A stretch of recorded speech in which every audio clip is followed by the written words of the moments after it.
අයිබෝවන් සුබෝදෑසනක් ජයග්‍රාහී දවසක් ප්‍රාර්ථනා කරනවා. බද දවසේ ඔබේ සියලු කටයුතු සාර්ථක වෙන්න කියලා.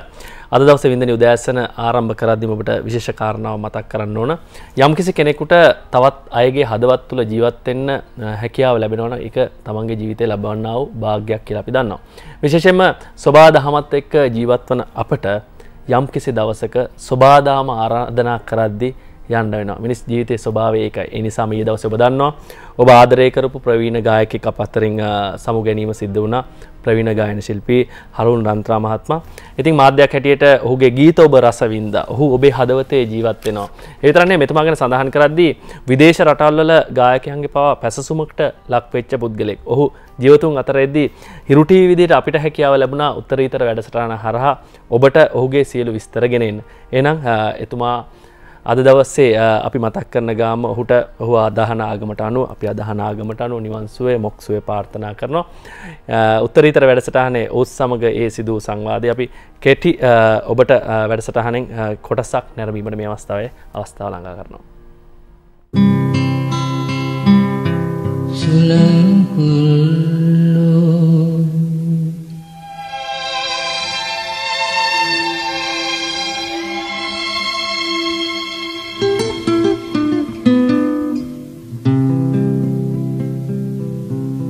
Sulang kurlo emel igille mal suandaki ar gena kinne adaya uyane dorottu wahalden ocham karami tiyambanne Thuwan Harun Kumar Lanthra 1932 ඔක්තෝබර් මාස 2 වෙනි දින මරදාන මාලිගා කන්දේදී උපත ලබනවා. ඔහු මැලේ ජාතිකයෙක්. ලන්ත්‍රාගේ පියා කොලොම්බියා ගීතට නිපද වූ මිලර්ස් සමාගමේ සේවය කළ බැවින් හරුන්ට පැරණි ග්‍රැමෆෝන් තැටිවලට ගී ගැයීමේ වාසනාව උදා වනවා.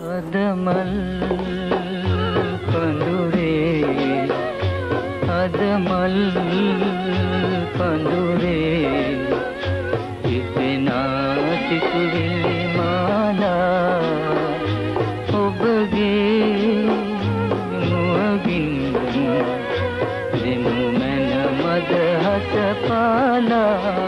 මොහොමඩ් රාෆි ලංකාවට ආපු අවස්ථාවක ඔහුට මගේ ගීත අහන්න ලැබිලා තිබුණා. විශේෂයෙන් මගේ නාමලී ගීතයට ඔහු අතිශයින්ම ප්‍රිය කළා. මා ඉන්දියාවේ උපන්න නම් මා ඔහුටද අභියෝගයක් වෙන්න පුළුවන් කියලා මොහොමඩ් රාෆි කිව්වේ බොහොම නිහතමානී හැඟීමෙන්. මගේ නාමලී බැඳියාදරේ මනමාලියයි මැනිකිය ඔරුවේ නැගී ඒ පාවෙහි අමනාපයේ පිටවී ගියා බැඳියාදරේ සුකුමාලී තෙම් පනීරිඩේ පාවේ ගඟේ ලන්ත්‍රාගේ සෙවනැල්ල හංසරාජනීය බඳු ප්‍රිය භාර්යාවයි. සසර ගැන පුනර්ජන්මය ගැන කිසිවක් නොදන්නාමුත් ලන්ත්‍රාත් අතාරිනුත් සසර පුරා ජන්මයෙන් ජන්මය එකට අත්වැල් බැඳ දෙදෙනෙකුයයි අපට සිතිය නොහැකිද. හංසරානී ආදරේ මදාරා පර සතුවිනේ නීවිතේ මදිරාබමු මගේ සිත උදු රාගනු. යම් දවසක ඔබට මට මේ අත්දැකීම ඒ විදිහට විඳින්න වෙනවා. ඒකයි ලෝක ස්වභාවය. නිසාම හරුන් රන්ත්‍රා මහත්මයා අපේ සමග දිගු කාලයක් එකට ජීවත් වුණා. අපිට ඔහුගේ ගීත ලබා දුන්නා. ඔහු අපින් සමගවත්තත් හැමදාමත් ඒ ජනතා සම්මානයේ ඌට හිමි කියන මතකය අවදි කරමින් අද දවසේ වින්දනි උදෑසන වැඩසටහන අපි ආරම්භ කරනවා. අපි කතා බහ කරන්නේ වාස්තු විද්‍යාව පිළිබඳ ප්‍රවීණ ජ්‍යොතිර්වේදී ජාත්‍යන්තර ජ්‍යොතිෂ උපදේශක ඒ වගේ වාස්තු විද්‍යා උපදේශක නිශාන්ත පෙරළ මහත්මයා ඇවිල්ලා ආයිබෝන් නිශාන්ත මහත්තයා. ආයිබෝන් සග. පසුගිය දවස්වල අපි විශේෂ කාරණා නිවස පිළිබඳව කතා බහ කරා. නිශාන්ත මහත්තයා මේ මම කල්පනා කරා මේ දෝෂ ගැන කතා බහ කරද්දී විවිධ දෝෂ ගෙවල් වලට බලපාන්න පුළුවන්. උළුවස්ස හා සම්බන්ධ කරගෙන අපි කතා බහ කරද්දී ගොඩක් දෙනෙකුට තියෙන ප්‍රශ්නය තමයි වෙද දෝෂ. මොකද්ද මේ වෙද දෝෂ? වෙද දෝෂ හරහා මොනවද වෙන්නේ? ඔසක දැන් ඇත්තටම මේ අපි උළුවස්ස ගැන කතා කරද්දී මේ මංගල උළුවස්ස කියන එක ඉතාමත් වැදගත් සාධකයක්. අපි මම හිතන්නේ වැඩසටහන් ගණනකාවකදීම කතා කරා මංගල උළුවස්ස කොහොමද පිහිටන්න ඕන, කොතනද පිහිටන්න ඕන. ඒතර මේ මංගල උළුවස්සත් එක්ක අනිත් පිටවීමේ දොරටු තියන්න ඕන කොයි වගේද කියන එක. ඒතර දැන් මෙතනදී මේ මට පහුගිය කාලවල ලැබිච්ච අත්දැකීම් සහ දුරකථන ඇමතුම් අතර මම දකිනවා සමහර දොරවල් තියෙන දැන් ගෙදරක් හදද්දී සමහර දොරවල් තියෙනවා ඒ ගෙදරේ තියෙන පෞරුෂයට ඒ ගෙදර හිමියන්ට යම් යම් බාධා කරදර ඇති කරනවා. ඒතර මේ වාස්තු විද්‍යා පොතපත තුල ප්‍රධාන දොරටු මෙන්න මේ වගේ සඳහන් කරලා තියෙනවා. ඉබේ නිකන් ඕන වෙලාවක ඉබේ ඇරෙන වැහෙන දොරවල් තියෙන එක අනිවාර්යයෙන්ම ගෙදර පවුලේ අයගේ සමගියට බාධා කරදර තියෙනවා. ඒ නිසා අනිවාර්යයෙන්ම ඒ සරණේරු පිළිබඳව සැලකිලිමත් වෙන්න ඕන. සමහර දොරවල් තියෙනවා වැහුවත් නිකම්ම කපාට ඇරිලා යනවා. අපිට ඒ වගේ දොරවල් වැඩිපුරම දකින්න ලැබෙනවා මේ කාර්යාලවල. ඒ බලපෑම කාර්යාලයටත් එනවද? මෙතනදී සගා මේ කාර්යාලවල ගොඩාක් දුරට මේ එවැනි දොරවල් තියෙනවා. මොකද කාර්ය මණ්ඩලයට එහෙට මෙහෙට යන්න තියෙන පහසුතාවය. මෙතනදී වැදගත්ම භාවයේ තියෙන මේ නිවාස ආශ්‍රිතව. ඊළඟ දේ තමයි මේ ගෙයි ප්‍රමාණයට නොගැලපෙන විදියට විශාල දොරක් තිබ්බොත් එහෙම නීති කරදර බාධක වලට ලක්වීමේ ඉඩකඩ අනිවාර්යයෙන්ම ඇති කරනවා. ඊළඟ දේ තමයි මේ දොර සමහර විට කෙලින් නැත්තම් සගා අපි කියන්නේ ලම්බක වෙන විදියට නැත්තම් දොර ටිකක් ඇලවෙන විදියට තිබ්බොත් එහෙම ඒ ගෙදර ප්‍රධානියට නම් ඉතාමත් අශුභකාරී තත්වයන් ඇති කරන. ඒ නිසා විශේෂයෙන් මංගල දොර තියෙන බිත්තිය අපි කියන්නේ ලම්බක හැටියට කියන්නේ හරි කෙලින් තිබීම ඉතාමත් වැදගත් වෙනවා. සමහර දොරවල් දැකලා ඇති සගා මුල් ටික තියෙනවා, සමහරවිට දොර ඇලවෙලා තියෙන. ඒ නිසා මංගල දොරට තියෙන බිත්තිය ඉතාමත් කෙලින් අපි කියන්නේ කෙලින් හිටින විදියට මේව කර ගැනීම ඉතාමත් වැදගත් වෙනවා. ඊළඟ දේ තමයි මේ විශේෂයෙන්ම මේ අපි කියන්නේ ගෙදර මංගල උළුවස්ස ඉතාමත් පොඩි වුණොත් එහෙම ඒ ගෙදර දියුණුවට, ඒ ගෙදර සමගියට, ඒ ගෙදරට සෞඛ්‍ය පීඩා අනිවාර්යයෙන්ම ගෙන දෙනවා. ඊට අමතරව සගා අපි දැකලා තියෙන මේ මංගල උළුවස්ස හරහා වෙද දෝෂ ඇති කරන මේ වෙද දෝෂ තියෙනවා 18ක් වාස්තු විද්‍යාව සඳහන් කරලා. බොහෝ දුරට අද මේ වර්තමාන දියුණු සමාජයත් එක්ක බලද්දී ප්‍රායෝගික වශයෙන් ගන්න පුළුවන් වෙද දෝෂ 13කට වගේ ආසන්න ප්‍රමාණයක් තියෙනවා. ඉතින් අද අපි මේ බලාපොරොත්තු වෙන්නේ සගා මෙන්න මේ වෙද දෝෂයන් පිළිබඳව අපේ ඉන්න හිරුවටා ඉන්න උදවිය දැනුවත් කරලා තියාගෙන ඒ තුලදී Taman දැනට පදිංචි ගෙදර තියෙන්නේ කොයි වගේ දෝෂයක් තියෙනවා නම් ඒක මගහරව ගන්න පුළුවන් කොහොමද? එහෙම නැත්නම් Taman ඉඩමක් මිලදී ගන්න යනවා නම් ඒ ඉඩම මිලදී ගැනීමට පෙර මෙවැනි වෙද දෝෂයක් ඇති නොවන ආකාරයට කොහොමද කටයුතු කරගන්නේ? ගෙයක් හදන්න බලාපොරොත්තු වෙන නම් භූමියක ඒ ගෙදර ප්‍රධාන උළුවස්සත් එක්ක මෙවැනි වෙද දෝෂ ඇති නොවෙන්නේ කොහොමද කියන එක සගම් අපිට මගහරව ගන්න පුළුවන් වෙනවා. ඔව් නිසාම දැන් වෙද දෝෂය කියන දේ අපි මූලිකව සාරාංශයක් ගත්තට දැන් වෙද දෝෂයක් ඇති වෙන්න පුළුවන් ගෙදර අයගේ යම් කිසි ක්‍රියාකාරකමක් නිසාද නැත්නම් ස්වභාවික පරිසර නිසා ඇති වෙන දෙයක්ද නැත්නම් බාහිරයෙන් ඇති වෙන දෙයක් නිසාද? ඔය තුනම එකතු වෙලා තමයි සගා මේ තුල ගොඩ නැගෙන්නේ. දැන් උදාහරණයක් හැටියට අපි දැන් බාහිර පරිසරය තුළ අපි ඉඩමක් ගන්න යද්දී අපි පරිසරය ගැන සොයන බලන ආකාරය ගොඩක් දුරට අඩුයි. හිතට ආකර්ශනීය වචන යොදවලා තමයි අද සමහරලාවට මේ සංවර්ධනය කරන ලද ඉඩම් තියෙන්නේ. එතෙන්දී ගොඩාක් දුරට බලන්න සගා ඔබතුමාගේ රැකියා ස්ථානට ඉක්මනින් යන්න පුළුවන්ද? ඔබතුමාට කඩපිල කොයි ආකාරයෙන්ද තියෙන දරුවෝ ඉස්කෝල දාගන්න පුළුවන් කොතන ස්ථාන තියෙන කියන එක ඇර වෙනයම් සාධක සෙවීමේ ගතිය ටිකක් අඩුයි. ඉතින් ඒ නිසා විශේෂයෙන්ම ගෙදරක මංගල දොරටුව පිහිටද්දී Taman විසින් හදාගන්න දෝෂද මේක ස්තම්භ දෝෂය කියලා ස්තම්භ වෙද දෝෂය කියලා තියෙනවා. එතන ස්තම්භ වෙද දෝෂය කියන්නේ කණුවක් උළුවස්ස කෙලින් වැටීම. ඒතර ඒක පරිසරයෙන් හදලා දෙන දෙයක් නෙමෙයි සගා. Taman විසින්ම තමයි මේ කණුව නිර්මාණය කරගන්නේ. ඔව් එහෙම කණුවක් තිබ්බොත් අපි මීට ඉහත වැඩසටහනකදී ඔබට හැකියාව තියෙනවා hirutv.lk හරහා ඒ වැඩසටහන නරඹන්න. විශේෂ මතක් කරන්න අපි කිව්වා අර තිරිවානගල් තියන්න කියලා. ඒක තමයි සගා දැන් අපි දැන් මේ වෙද දෝෂයකින් කතා කරොත් එහෙම දැන් පළවෙනි දේ තමයි මේ වෘක්ෂ වෙද දෝෂය කියන්නේ. දැන් වෘක්ෂ කියන එක අර්ථ දක්වනවා සගා අපි කියන්නේ මේ ප්‍රධාන දොරටුව කෙලින් දොරටුවට එල්ල වෙන පරිදි සම්මුඛ වෙන පරිදි විශාල ගහක් තිබ්බොත්. ඒතර දැන් මේ ගහ තියෙනවා කියන දැන් පරිසරයෙන් තියෙන දෙයක්. ඒතර ඔබතුමාට පුළුවන් ප්‍රායෝගික පැත්තෙන් ගන්න මේ ගහක් තියෙනවනේ එක්ක මේ උළුවස්ස ගහට සම්මුඛ වෙනසේ නොතබා උළුවස්ස නැත්තම් හොඳ පාදක තියාගන්න. එහෙම නැත්නම් ඒ ගස එතනින් ඉවත් කරන්න වෙනවා. ඒතර තමයි මම කියන්නේ දෝෂේ මගහැරෙන්නේ. තවත් බලපෑමක් කරනවා නිශාමත. සෙවණිලි දෝෂයකුත් බලපාන්න පුළුවන්. සෙවණිලි දෝෂත් ඒතර බලපාන. ඒතර විශේෂයෙන්ම මේ වෘක්ෂ වේද දෝෂයත් තුල වෙන්නේ ගෙදර ඉන්න මේ දුවා දරුවන්ට තමයි කරදර බාධා විස්තරාත්මකව ලියලා තියෙන සගා. එතකොට කෙනෙකුට සටහන් කරගන්න හරි පුළුවන්. එතකොට නිවසේ ප්‍රධාන දොරටුවට එල්ලවන ලෙස ඉදිරිපස විශාල ගසක් තිබ්බොත් එහෙම අනිවාර්යෙන් මෙන්න මේ දුවා දරුවන්ගේ අනාගත කටයුතු වලට අහිතකර බලපෑම් ගෙන දෙනවා. ඊට දෙවෙනි දෝෂය සගා මම හිතන්නේ 4-5 සැරයක් මම අගත් එක්ක කතා කරා සුසාන වේද දෝෂය කියලා. එතකොට මේ සුසාන වේද දෝෂය කියලා හඳුන්වන්නේ ගෙදර ප්‍රධාන දොරටුව ඉදිරි පිටින් සුසාන භූමියක්. එහෙම නැත්නම් මේ ආදාහනාගාරයක්. එහෙම නැත්නම් සොහොන් කොටක්. හැබැයි අමතක කරන්න එපා ගෙදර ඉස්සරහා තියෙනවා කියන එක නෙමෙයි සගා. ගෙදර ප්‍රධාන උළුවස්සට සම්මුඛ වනසේ තිබීම තමයි අසුබ. ගෙදර උළුවස්සට පේන්න තියෙනවා නම් ඉදිරියේ ඒක අසුබයි. හැබැයි මේකේ තියෙනවා වාස්තු විද්‍යානුකූලව තමන්ගේ ගෙදර ඉඳලා මුදුන් යටට ඊයට තියෙන උස වගේ දෙගුණයකට වැඩියෙන් නම් ඒ தත්ත්වය පිහිටලා තියෙන එහෙම දෝෂයක් බලපාන්නේ නැහැ කියන එක. ඉතින් මම මෙතනදී මේ අපි හැම දෙයක්ම මේ පරිසර සාධකත් එක්ක මේ මොකද මේ සුසාන වේද දෝෂය තුලින් වෙන්නේ අර ගෙදර රෝග පීඩා ඇති කරනවා. ගෙදර දොරට ඒතකොට මේ ධනහානිය ඇති කරනවා, දියුණුවට බාධා ඇති කරනවා, සිත් ඇවුල් ගෙන දෙනවා, බොහෝ විට කලකිරීම පසුතැවීම් වලට ලක් කරන එක තියෙනවා. ඊළඟ දේ තමයි මාර්ග වේද දෝෂය කියලා. නිශාමත අපි මාර්ග වේද දෝෂය පිළිබඳව කතා බහ කරමු. 2444 දුරකථනය. ඒ වගේම 2444 556 දුරකථනය ඔබට විවෘත වෙනවා. ඔබට හැකියාව තියෙනවා ඔබේ නිවසේ දිගපළල ඔබේ උපන් දිනේ උපන් වේලාව හරහා නිවසේ මොන වගේ වාස්තු දෝෂයක් තියෙනවද කියලා දැනගන්න. කෙනෙක් ඉන්නවා පානදුරේ වසන්ත අයබෝවන් සුබෝදෑසනක්. සුබෝදෑසනක් අයබෝවන්. හෙලෝ සුබෝදෑසනක් මහත්මයා. අපිට කියන්නකෝ උපන් දිනය උපන් වේලාවයි ගෘහමූලිකයයි. 1960 ජනවාරි 1 වෙනි සිකුරාදා. ජනවාරි 1 වෙනි සිකුරාදා වෙලාව උදේ 7:10ට. අපිට ඔබතුමී කියන්න නිවසේ දිගපළල 33යි අඟල් 7යි. 33යි අඟල් 7යි පළල 38යි අඟල් 9යි. 38යි අඟල් 9 නේද? ඔව්. හරි. දුරකථනයේ රැඳී සිටින හොම නිශාල් මහත්මයා 1960 ජනවාරි 1 වෙනි සිකුරාදා උදේ 7:10ට තමයි උපන් දිනය උපන් වෙලාවයි. දිග අඩි 33යි අඟල් 7යි පළල අඩි 38යි අඟල් 9යි. ජනවාරි 1 වෙනිදා. තම වෙලාව කීයද සදා? උදෑසන 7:10ට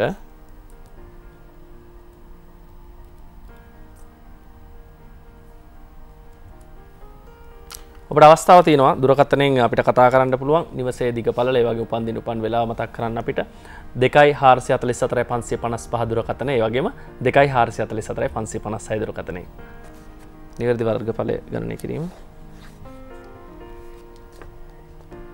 නිශාල් මහත්මයා නිවැරදි වර්ගඵලය අපිට එනවා 1310ක් 0.93කුත් එනවා 1310.93 1310.93යි වර්ගඵලය. ඔබතුමේ දුරකථනයේ ඉන්න නිශාල් මහත්මයා සූදානම්ින් ඉන්නේ. විශේෂ මතක් කරන්න ඕන මේ වර්ගඵලය අපිට සඳහන් කරද්දී නිවැරදිව දශමයටම ඔබ දිගපළල සඳහන් කරොත් තමයි නිවැරදි තොරතුරු ලබා දීමේ හැකියාව තියෙන්නේ. නැවත සැරයක් මතක් කරනවා 2444 දුරකථනය. ඒ වගේම 2444 556 දුරකථනය. අද දවසේ අපි විශේෂයෙන්ම කතා කරන මාතෘකාව තමයි ගෙදරක තියෙන දෝෂ පිළිබඳව. නිශාල් මහත්මයා. ඔව් දැන් අපේ මේ වසන්ත මහත්මියගේ නිවස දැන් වැඩ කටයුතු නිම කරලාද තියෙන්නේ වැඩ කටයුතු නිම කරමින් පවතින නිවසක්ද ඔබතුමියගේ? නිම කරලා මහත්මයා තියෙන්නේ. ඔව් දැන් මෙතනදී ප්‍රධාන වශයෙන් සමහර විට මට දකින්න පුළුවන් දෙන්නේ අයවැය පොරොන්දන් අතර ඉතාමත් වැඩි දුර්වලතාවයක් යෝනි නැකත් වංශ සහ දේවතා පොරොන්දන් අතර දුර්වලතාවයක් තිබෙනවා. මෙන්න මේ සැලසුමට පරිබාහිරව දේවල් ඉදිකිරීමක් කරාද වසන්ත මහත්මියලා? ඔව් මේ පිටින් පොඩි ගෑරේජ් එකක් වගේ අරගෙන තියෙනවා ගිනි කොන පැත්තේ. ගිනි කොන පැත්ත මෙන්න මෙතන වර්ගඵලයේ වෙනස් වීමක් ඍජු වශයෙන් බලපෑම් ඇති කරලා තියෙනවා. මේ තුලදී මේ අර ගෘහමූලිකයාගේ සෞඛ්‍ය පැත්තට තමයි තද බල පීඩා කරදර තත්වයන් ඇති කරන්නේ. ඒ වගේම තමයි ඔබතුමියගේ ප්‍රධාන දොරටුව පිහිටලා තියෙන මොන දිශාවෙන්ද? බටහිර දිශාවට. ඒතර පිටිපස්සේ අනිත් පිටවීමේ දොරටුව නැගෙනහිරට. ඔව්. ඒතර බලන්න දැන් ඔබතුමියගේ නිවසේ ඉදිරිපසට වඩා පිටිපස ඉඩකඩ ප්‍රමාණය අඩුද කොහොමද? පිටිපස ඉඩකඩ ප්‍රමාණය අඩුයි.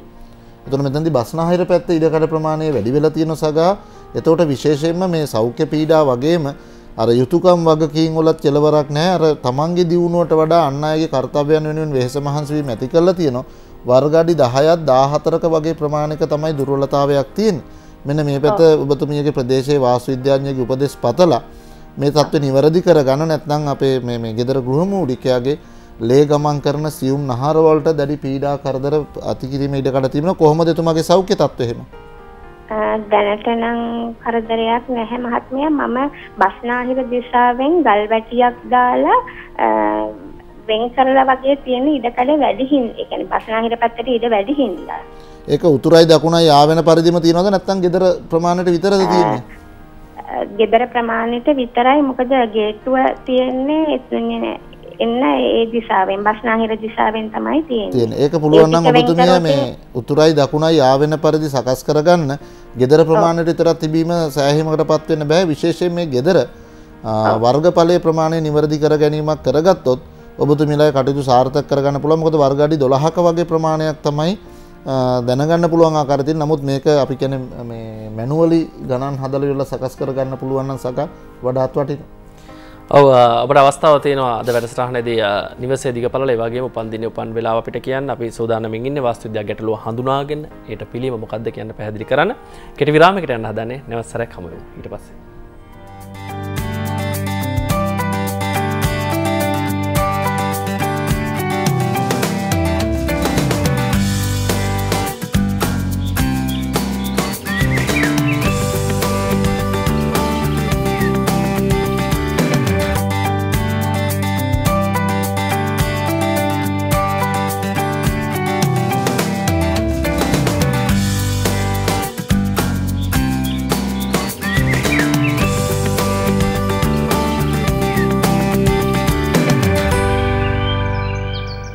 විරාමයෙන් අනතුරු නැවසර වින්දිනි උදෑසන බදාදා දවසේ වාස්තු විද්‍යාව වැඩසටහනත් එක්ක ඔබ එකතු වෙලා ඉන්නේ. අපි අද දවසේ ප්‍රධාන වශයෙන් කතා බහ කරනවා වෙද දෝෂ පිළිබඳව.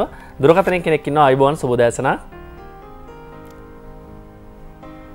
මම හිතන්නේ දුරකථනය මේ විසන්දි වුණා නිසාන් මත අපිට ලිපියක් ඇවිල්ලා තිනවා. අපි ඒ පිළිබඳව තොරතුරු ගමු. කොටදෙනියායේ චම්පිකා මහත්මිය තමයි වෙලා තින්නේ. තොරතුරු වෙලා තිනවා 1963 ජූනි මාසේ 15 වෙනිදා තමයි උපන් දිනය.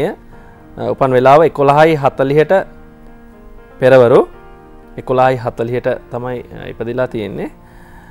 දිග අඩි 38යි අඟල් 8මාරයි. පළල අඩි 40යි අඟල් 4යි. අපිට වර්ගඵල එනවා නිසාම තමයි 1567.5.2. 1567.5.2 මේ ලිපියපු කෙනා අපිට උදෑසනම දුරකථනයෙන් උත් කතා කරා. බලාපොරොත්තුවෙන් ඉන්න නිසා මත සූදානම්ින් ඉන්න තොරතුරු කියන්න අවස්ථාව තියෙනවා. ඔබට වෙද දෝෂ පිළිබඳව අද දවසේ සවිස්තරාත්මකව දැනගන්න නිශාන්ත මහත්මයා. කොහොමද මේ ලිපියේ මාර්ගයෙන් තියෙන ගෙදර අය 6ක් වැය 3ක් හැටියට සඳහන් වෙලා තියෙන එක මධ්‍යම ඵල ඇති කරන දෙයක්. යෝනි නැකත රාශි වංශ සහ ආයුෂ කියන පොරොන්දම් වල දුර්වලතාවයක් ගෙනත් දීලා තියෙන සක.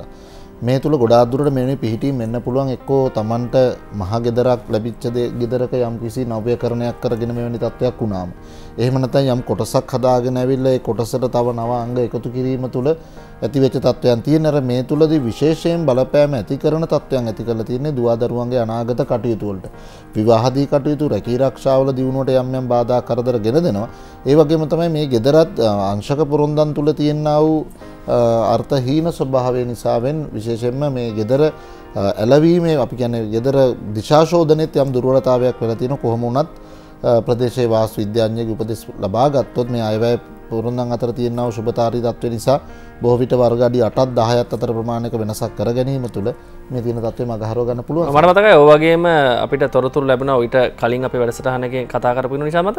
එතනදී ඔබතුමා මතක් කරා මතකයි මේ පවුලේ බිරිඳ සහ සැමියා අතර යම්කිසි ගැටලු තත්ත්වයන් ඇති වෙන්නත් පුළුවන් මේ තත්ත්වය උඩ කියලා නේ. ඔව් සමගියට සහජීවනයේට අනාගත කටයුතු වලට තමයි යම් යම් බාධා කරදර ගෙන දෙන්නේ. මුළු ගන්න ඕන ස්වභාවයන් තමයි සගා වැඩි. සමහරට අධ්‍යාපනයට දක්ෂ දරුවා විභාග කිට්ටුවේදී එක්ක මොන හරි අසනීපයක්, එහෙම නැත්නම් විභාගයට තියෙන උනන්දුව උත්සාහය හීන කරන විෂය බාහිර දේවල් වලට වැඩිපුර නැඹුරුතාවගෙන දෙන. විවාහදී කටයුතු වලදීත් සමහර අවස්ථාවලදී විවාහදී කටයුතු සිද්ධ නොවන ආකාරයට කර්තව්‍යයන් වෙන්න පුළුවන්. ඉතින් අනේ නිසා මම කියන්නේ අවසාන ප්‍රතිඵලය අපිටමනේ අහිතකර බලපෑම් ගෙන දෙන නිසා ඒ පිළිබඳව ටිකක් සැලකිල්ලක් දක්වලා ඒ කර්තව්‍ය නිවැරදි කරගත්තොත් මම හිතන්නේ තාම සුබයි කියලා. ඔව් අද ප්‍රධාන මාතෘකාව වෙද දෝෂ පිළිබඳව කතා බහ කිරීම. අපි වෙද දෝෂ දෙකක් ගැන කතා කරා. ඊළඟ අපිට තියෙන නිසා මාර්ග වෙද දෝෂය සහ කෝණ වෙද දෝෂය නේ. ඔව්. ඒතර මාර්ග වේද දෝෂය කියන්නේ සගා gedara ප්‍රධාන දොරට එක එල්ලේම පාරක වංගුවක් එහෙම නැත්නම් තුම්මන් හන්දියක් පිළිද මන්සල දෝෂ කියලා ඉස්සර වාස්තු විද්‍යාව තුල සඳහන් වුණා. ඒතර එවැනි දේවල් පිහිටීම තුල gedara හිමියාට කරදර විපත් ගෙන දෙන ආකාර තියෙනවා. දැන් උදාහරණයක් හැටියට ඔය තුම්මන් හන්දි ඉස්සරහා ගෙවල් දොරවල් ගැනීම තුල මෙන්න මෙවැනි අවදානමකුත් තියෙන එකක් තමයි මම කියන්නේ දැන් ගොඩක් ඔය ශාන්ති කර්ම ආදිය කරලා ඒවයි තටු ආදිය ගෙනත් දාන්නෙත් ඔතන ඉස්සරහාම. ඇස්වහ දෝෂය මොන හරි දෙයක් මේව කරත් ඒ වගේ දේවල් කියන්නේ එවැනි ඉඩමක් මිලට ගනිද්දි ටිකක් කල්පනාකාරී වීම වැදගත්. එවැනි දෙයක් තියෙනවා නම් දැන් අපිට අපේ ඉඩමක් දැන් අරගෙන ඉවරයි. ඒතර එවැනි අවස්ථාවකදී මංගල උළුවස්ස කවදාවත් ඒකට සම්මුඛ වනසේ පිහිටා ගත්තේ නැත්නම් ඒ දෝෂේ නැහැ. නිසා මම දැන් වෙන්නේ දැන් අපිට දෑසින් දකීමේ හැකියාව තියෙනවද ඔය ගැටලුව තියෙන්නේ තාප්පයක් ගහලා තියෙනවා නම් එහෙම ඇති වෙන්නේ නැද්ද? මෙහෙමයි සක දැන් යම් කිසි තාප්පයකින් වෙන් වෙලා තියෙනවා නම් මේ තත්ත්වේ නැහැ. ගොඩාක් දුරට වෙලා තියෙන්නේ දැන් ප්‍රධාන උළුවස්ස කෙලින්ම තමයි ගේට්ටුව තියෙන්නේ සක. ඒතර ගොඩාක් දුරට අපේ කෙලින්ම මේ ඉස්සරහට මුණ ගැහෙන. ඒ නිසා එවැනි තත්ත්වයක් මත තියෙන ඉඩමක් නම් ඔබතුමන් ඉතින් මිලදීගෙන තියෙන්නේ. ඒ දෝෂ මගහැරන විදිහට තමන්ගේ මංගල උළුවස්ස තියාගත්තා නම් කිසි ගැටලුවක් වෙන්නේ නැහැ සග. ඔව්. කෝණ වේද දෝෂ. ඔය කෝණ වේද දෝෂය කියලා කියන්නේ gedara ඉදිරිපිට දොරට කෙලින්ම තුම්මන් හන්දියක ඉඩමක හෝ ගේක මුල්ලා. යම් කිසි අපි කියමුනේ අපේ ගේ ඉස්සරහම අනිත් gedara මුල්ල වැටලා තියෙන අපේ උළුවස්ස කෙලින්නම්. අන්න ඒකට අදහස් වෙනවා මේ කෝණ වේද දෝෂය කියලා. අනිවාර්යයෙන් එවැනි ගෙවල් වල සොර සතුරු කරදර සහ අපි කියන්නේ গুপ্ত දෝෂ කොයිතරම් අපි කියන්නේ සමහරවිට පින්තාරු කරත් එළියක් දකින්න නෑ. අපි අර කියන්නේ සග කිසිම මේ කලෙලි භාවය අඩුයි කියලා එවැනි තැන් ඇති වෙනවා. ගින්දර ආශ්‍රිත විපත් සිදුවීමේ ඉඩ කඩත් ඉතාමත් ඉහළ මට්ටමක තියෙන නිසා ඔය කෝණ වේද දෝෂෙත් තමන්ගේ උළුවස්සේ ඉස්සරහින් තව ගෙදරක කෝණයක් වැටෙනවා නම් තුම්මන් හන්දියක් වැටලා තියෙනවා නම් ඒ දේවල් තරම් යහපත් තත්ත්වයක් නෙමෙයි සගාගෙන දෙන්නේ. කදිම වේද දෝෂය සහ නිශාමත්ම ස්තම්භ දෝෂය ගැන කතා කරමු. ඔය දැන් ස්තම්භ දෝෂය ගැන අපි කලිනුත් සඳහන් කරා. මේ කදිම දෝෂය කියලා කියන්නේ සගා මේ gedara ප්‍රධාන දොර ඉදිරිපිට අපිරිසිදු අපද්‍රව්‍ය වතුර පිරුණු මඩවල් වගේ දේවල්. ඉතින් දැන් බොහෝ විට කුණු කසල බැහැර කරන තැන් තිබ්බොත් එහෙම ඒක කවදාවත් ඉස්සරහා උළුවස්ස කෙලින් තියාගන්න එපා. දැන් අර මඩවල් ආශ්‍රිත වගේ දේවල් නම් අද සමහර වෙලාවට තමන්ගේ ප්‍රදේශයේ පළාත් පාලන ආයතන විසින් පාරවල් නඩත්තු කිරීම තුල ඒ දේවල් නැහැ. නමුත් ප්‍රධාන දොර ඉස්සරහදී කවදාවත් කුණු දාන අපි කියන්නේ ස්ථාන ඒ වගේ තැනකට ප්‍රධාන දොර තියාගන්න හොඳ නැහැ. එතකොට අනිවාර්යෙන් මානසික වශයෙන් අපි කියන්නේ ආතතිය අසහනකාරීභාවය නිතරම මොනවා හරි ගැටලුවකින් පීඩා විඳින ආකාර තමයි කියන දෙන්නේ සග. තවත් අපිට වේද දෝෂ කීපයක් කතා බහ කරන්න තියෙනවා. තවත් දෝෂයක් තමයි වර්චස්ථාන වේද දෝෂය. ඔව් දැන් ඊට පෙර සගා අපි දැන් ස්තම්භ දෝෂය ගැන කතා කරා. මේ ස්තම්භ දෝෂය කියන්නේ ප්‍රධාන දොරට කෙලින්ම එල්ලවනසේ මේක බහුලව දකින්න පුළුවන් දෝෂයක් සගා අපි ප්‍රායෝගිකව ගෙවල් බලන්න යන තුල.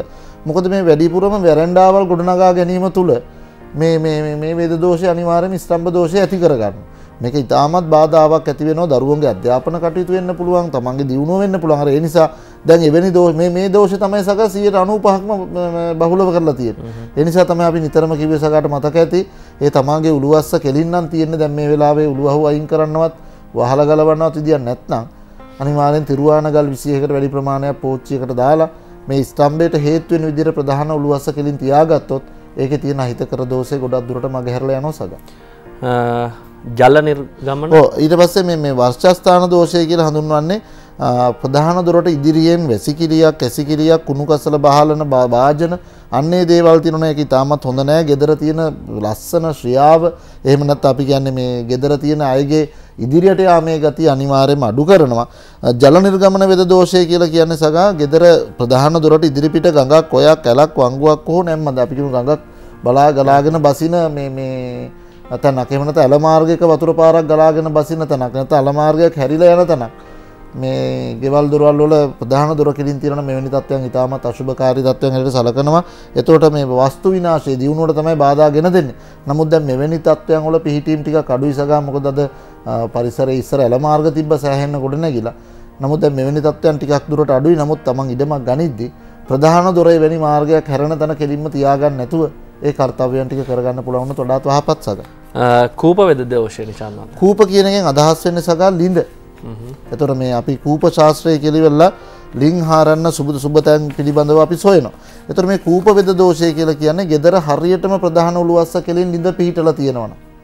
මෙන්න මේක ඉතාමත් අශුභකාරී තත්වයන් ඇති කරලා තියෙන. මොකද ගොඩාක් දුරට මානසික වශයෙන් තියෙන අසහනය, ඒ වගේම කල්පවත්නා නිදන්ගත රෝග පීඩා අනිවාර්යෙන් ප්‍රධාන උළුවස්ස ඉස්සරහාම තියෙනවා නම් ලිඳක් ඒ ගෙදර උදවියට අපි කියන්නේ නිදන්ගත රෝග හැටියට සලකන සගා දියවැඩියාව ප්‍රෙෂර් කොලෙස්ටරෝල් වගේ දේවල් නොනවතී තියෙන. සමහරවිට බෙහෙත් ගන්නකොට අඩු වෙනවා මෙන්න ඊට පස්සේ ආපහු වැඩි වෙන ඔන්න වගේ තත්ත්වයක්. බැරි වෙලාවත් මොකද විශේෂයෙන්ම දිදක් ගොඩාක් දුරට මේ ඉස්සරහා පැත්තේ තමයි තියෙන්නේ. සමහර උදවියගේ උළුවස්සට යම්කිසි කොටසක් අයිති වෙනවා. එවැනි තැනකදී පුළුවන්කමක් තියෙනවා නම් මම කියන්නේ දැන් මේ අවස්ථාවකදී මේ මගහරව ගන්න තියෙන පුංචිම සියුම් ක්‍රමයක් හැටියට ඉන්දියාවේ වාස්තු විද්‍යාව සඳහන් කරනවා සගා කොළපහ ඇති තීන්ත ආලේපනය කරන්න කියලා පිටස්තර ස්ථානයේ. ඒ කියන්නේ නිදේ වටේට කොළපාට තීන්ත ආලේපනය කරන්න කියන එක ඉන්දියානු වාස්තු විද්‍යානුකූල තියෙන ඒ තුලින් එන්නා වූ අහිතකර කිරණ තත්ත්වය මගහරව ගන්න පුළුවන් කියලා මේ කූප වේද දෝෂය තුලින්. තවත් අපිට වේද දෝෂ 4ක් ගැන කතා බහ කරන්න තියෙනවා. ඊළඟ නිසාමද අපි කතා කරමු තිරස්චීන වේද දෝෂයනේ. ඔය තිරස්චීන වේද දෝෂය කියලා කියන්නේ සගා මේ අපි කියන තිරිසන් සත්වයන්ගේ තියෙන මේ සමහරලාට සමහර උදවිය නොදැනුවත්ව gedara ප්‍රධාන දොර කෙලින්ම තමයි බලු කූඩුව සමහරලාට හදාගෙන තියෙන්නේ. ඒකත් ඉතාමත් අශුභ දෙයක්. ඒ වගේම මේ ගවයෝ ඉන්න ගව මඩු කුකුල්ලුන් වගේ ඇති කරන කූඩු සමහරලාට මේ ආදරයට සුරතලයට ඇති කරන පක්ෂීන්ගේ කූඩුව පවා ප්‍රධාන උළුවස්ස කෙලින් මේ හිරුවට අයින ගොඩක් උදවිය තියාගෙන ඇති. බලන්නේ ගෙවල් වල අනිවාර්යයෙන්ම දරුවන්ගේ මුරණ්ඩු ස්වභාවයන් ඉතාමත් ඉහළ මට්ටමක තියෙනවා. ඉතින් මේ අලංකාරාත්මක දේ නිසාවෙන් සමහරවිට නොදැනුවත්ව වාසු දෝෂ ගොඩනගා ගන්න ආකාරයක් තියෙනවා. ඒ නිසා එවැනි තත්වයන් තියෙනවා නම් ප්‍රධාන දොරට සම්මුඛ වනසේ තියන්නේ නැතුව ටිකක් පැත්තකට වෙන්න තියාගන්න පුළුවන් නම් හොඳයි. මේ දේවල් තුල වෙන්නේ ගොඩක් දුරට සගා මේ දරුවන්ගේ ක්‍රියාකාරීත්වය අනිවාර්යයෙන්ම අහිතකර ලෙසින් තමයි බලපෑම් ඇති කරන්නේ. දේවතා වේද දෝෂය. දේවතා වේද දෝෂය කියලා කියන්නේ සගා ගොඩාක් දුරට අපේ ප්‍රධාන උළුවස්ස කෙලින්ම තමන් අදහන්නා වූ දෙවිවරුන්ගේ මේ රූප තියාගෙන දෙවිවරුන්ට පහන් පත්තු කරන ස්ථාන තබා ගැනීම. ආගම දහම නැඹුරු වෙන එක ඉතාම අශුභයි. නමුත් මේ මංගල දොරටුවට හරියට සම්මුඛ වනසේ එවැනි දේවල් තියා ගැනීම නම් නිවසියන්ගේ මානසික අපි කියන්නේ අපිට වාසනාවක් නෙමෙයි සගා එතනදී ගොඩ නැගෙන්නේ. බොහෝ දුරට අහිතකර තත්ත්වයන් ඇති වෙන නිසා පුළුවන් තරම් ප්‍රධාන උළුවස්සෙන් කෙලින් හිටින විදියට ඒ දේවල් තියාගන්න එපා. මතක ඇති සගාට වෘක්ෂ ගැන කතා කරද්දිත් මල් ගහක්වත් අපි කිව්වා ප්‍රධාන දොර කෙලින් තියාගන්න එපා කියන එක. ඔව් ద్వාර වේද දෝෂය සහ බ්‍රහ්ම වේද දෝෂය අපිට අවසාන වශයෙන් කතා කරමු. අවසාන ద్వාර වේද දෝෂය කියලා කියන්නේ සගා අපේ ගෙදර ප්‍රධාන උළුවස්ස කෙලින්ම අනිත් ගෙදර අපි කියන තව උළුවස්සක් පිහිටලා තියෙනවා නම් ద్వාරය කියන්නේ දොරට මේ ద్వාර වේද දෝෂය හැටියට තමයි ඒක සලකන්නේ. ඒ තුලින් ගොඩාක් දුරට සතුරු කරදර පීඩා සමහර රැකිය ආරක්ෂාවල උනත් තමන්ගේ දක්ෂතා හැකියාවක් ඉදිරියට ගෙනියන්න බැරි වෙන්න එවැනි දෝෂ ඇති කරන ඊළඟ දේ තමයි ප්‍රධානම දෙයක් ඔන්න ගයක් හදන්න යද්දී බ්‍රහ්ම වේද දෝෂය කියන එක සකයි. බ්‍රහ්ම වේද දෝෂය කියන්නේ අපේ ගෙදර ප්‍රධාන උළුවස්ස තියෙන බිත්තියේ අපි කියමු දිග අඩි 20ක් තියෙනවා නම් හරියටම මැද්දෙන් අඩි 10 වෙනි අඩියේදී මේ මංගල උළුවස්ස තියෙනවා. ඒක ඊටාමත් අශුභ දෙයක්. උළුවස්ස මැද්ද යන්නේ බිත්තියේ හරි මැදට වෙන පරිදි ප්‍රධාන දොරටුව පිහිටවුවොත් ඒක වැටෙන මේ සගා බ්‍රහ්ම වේද දෝෂය හැටියට ඒකෙනුත් ගොඩාක් දුරට දියුණුවට ගෙහිමියට සමහරලාවට ජීවිතේ පවා හිමි කරන්න හේතු වෙන්න පුළුවන්. ඒ නිසා විශේෂයෙන්ම මේ මංගල දොරටුව පිළිබඳව වැඩි අවධානයක් යොමු කරගත්තොත් මොකද මේ ඉස්සර කාලේ නම් තිබ්බ තව වේද දෝෂ 18ක් තිබ්බ ඔය රජවරු ජීවත් වෙන ස්ථාන ඉදිරිපිට ගණිකා වේද දෝෂය ඔය වගේ දේවල් තිබ්බ. නමුත් දැන් කියන්නේ අද දවසට ගැලපෙන ප්‍රමාණයට තියෙන මෙන්න මේ කාර්යයන් මේවා මගහැරලා කටයුතු කරගන්න පුළුවන් වුණොත් සග මම හිතනවා ඉතාමත් වටිනවයි කියලා. ඔව් අද දවසේ අපි සාකච්ඡා කරේ වේද දෝෂ පිළිබඳව. නිසාද මහත්තයා දැන් ඕනම කෙනෙකුට ඔබතුමාට වෙන්න පුළුවන් මට වෙන්න පුළුවන් හිරු බලන කෙනෙකුට වෙන්න පුළුවන් සාමාන්‍ය දෛනික ජීවිතේ අපි මේ ජීවන ගමන ගෙවද්දී අපිට විවිධ ප්‍රශ්න ඇති වෙනවා. ඒ හැම දෙයක්ම මේ වාස්තු විද්‍යාවේ යම් දෝෂයක් නිසා ඇති වෙනවා කියන තැනට අපිට අර්ථ නිරූපණය කරන්න පුළුවන්. කිසිසේත්ම නෑ සගා. දැන් විශේෂයෙන් උදාහරණයක් හැටියට ගත්තොත් මේ අපි අවට ජීවත් වෙන පරිසරය. දැන් අපි උදාහරණයක් හැටියට සගාට සෙම් දෝෂ තියෙනවා නම් එතකොට සගා ඉන්න ගෙදරේ අපි කියන්නේ වහලේ යම්කිසි හිඩස් තිබිලා පිනිබාන තත්වයන් තිබ්බොත් සගා එතකොට සෙම් දෝෂ තත්වය වැඩි වෙනවා. හැබැයි නමුත් දැන් සගා විසින් සගාට මේ සෙම් දෝෂයට අදාළ මේ ප්‍රතිකර්ම කරගත යුතුයි.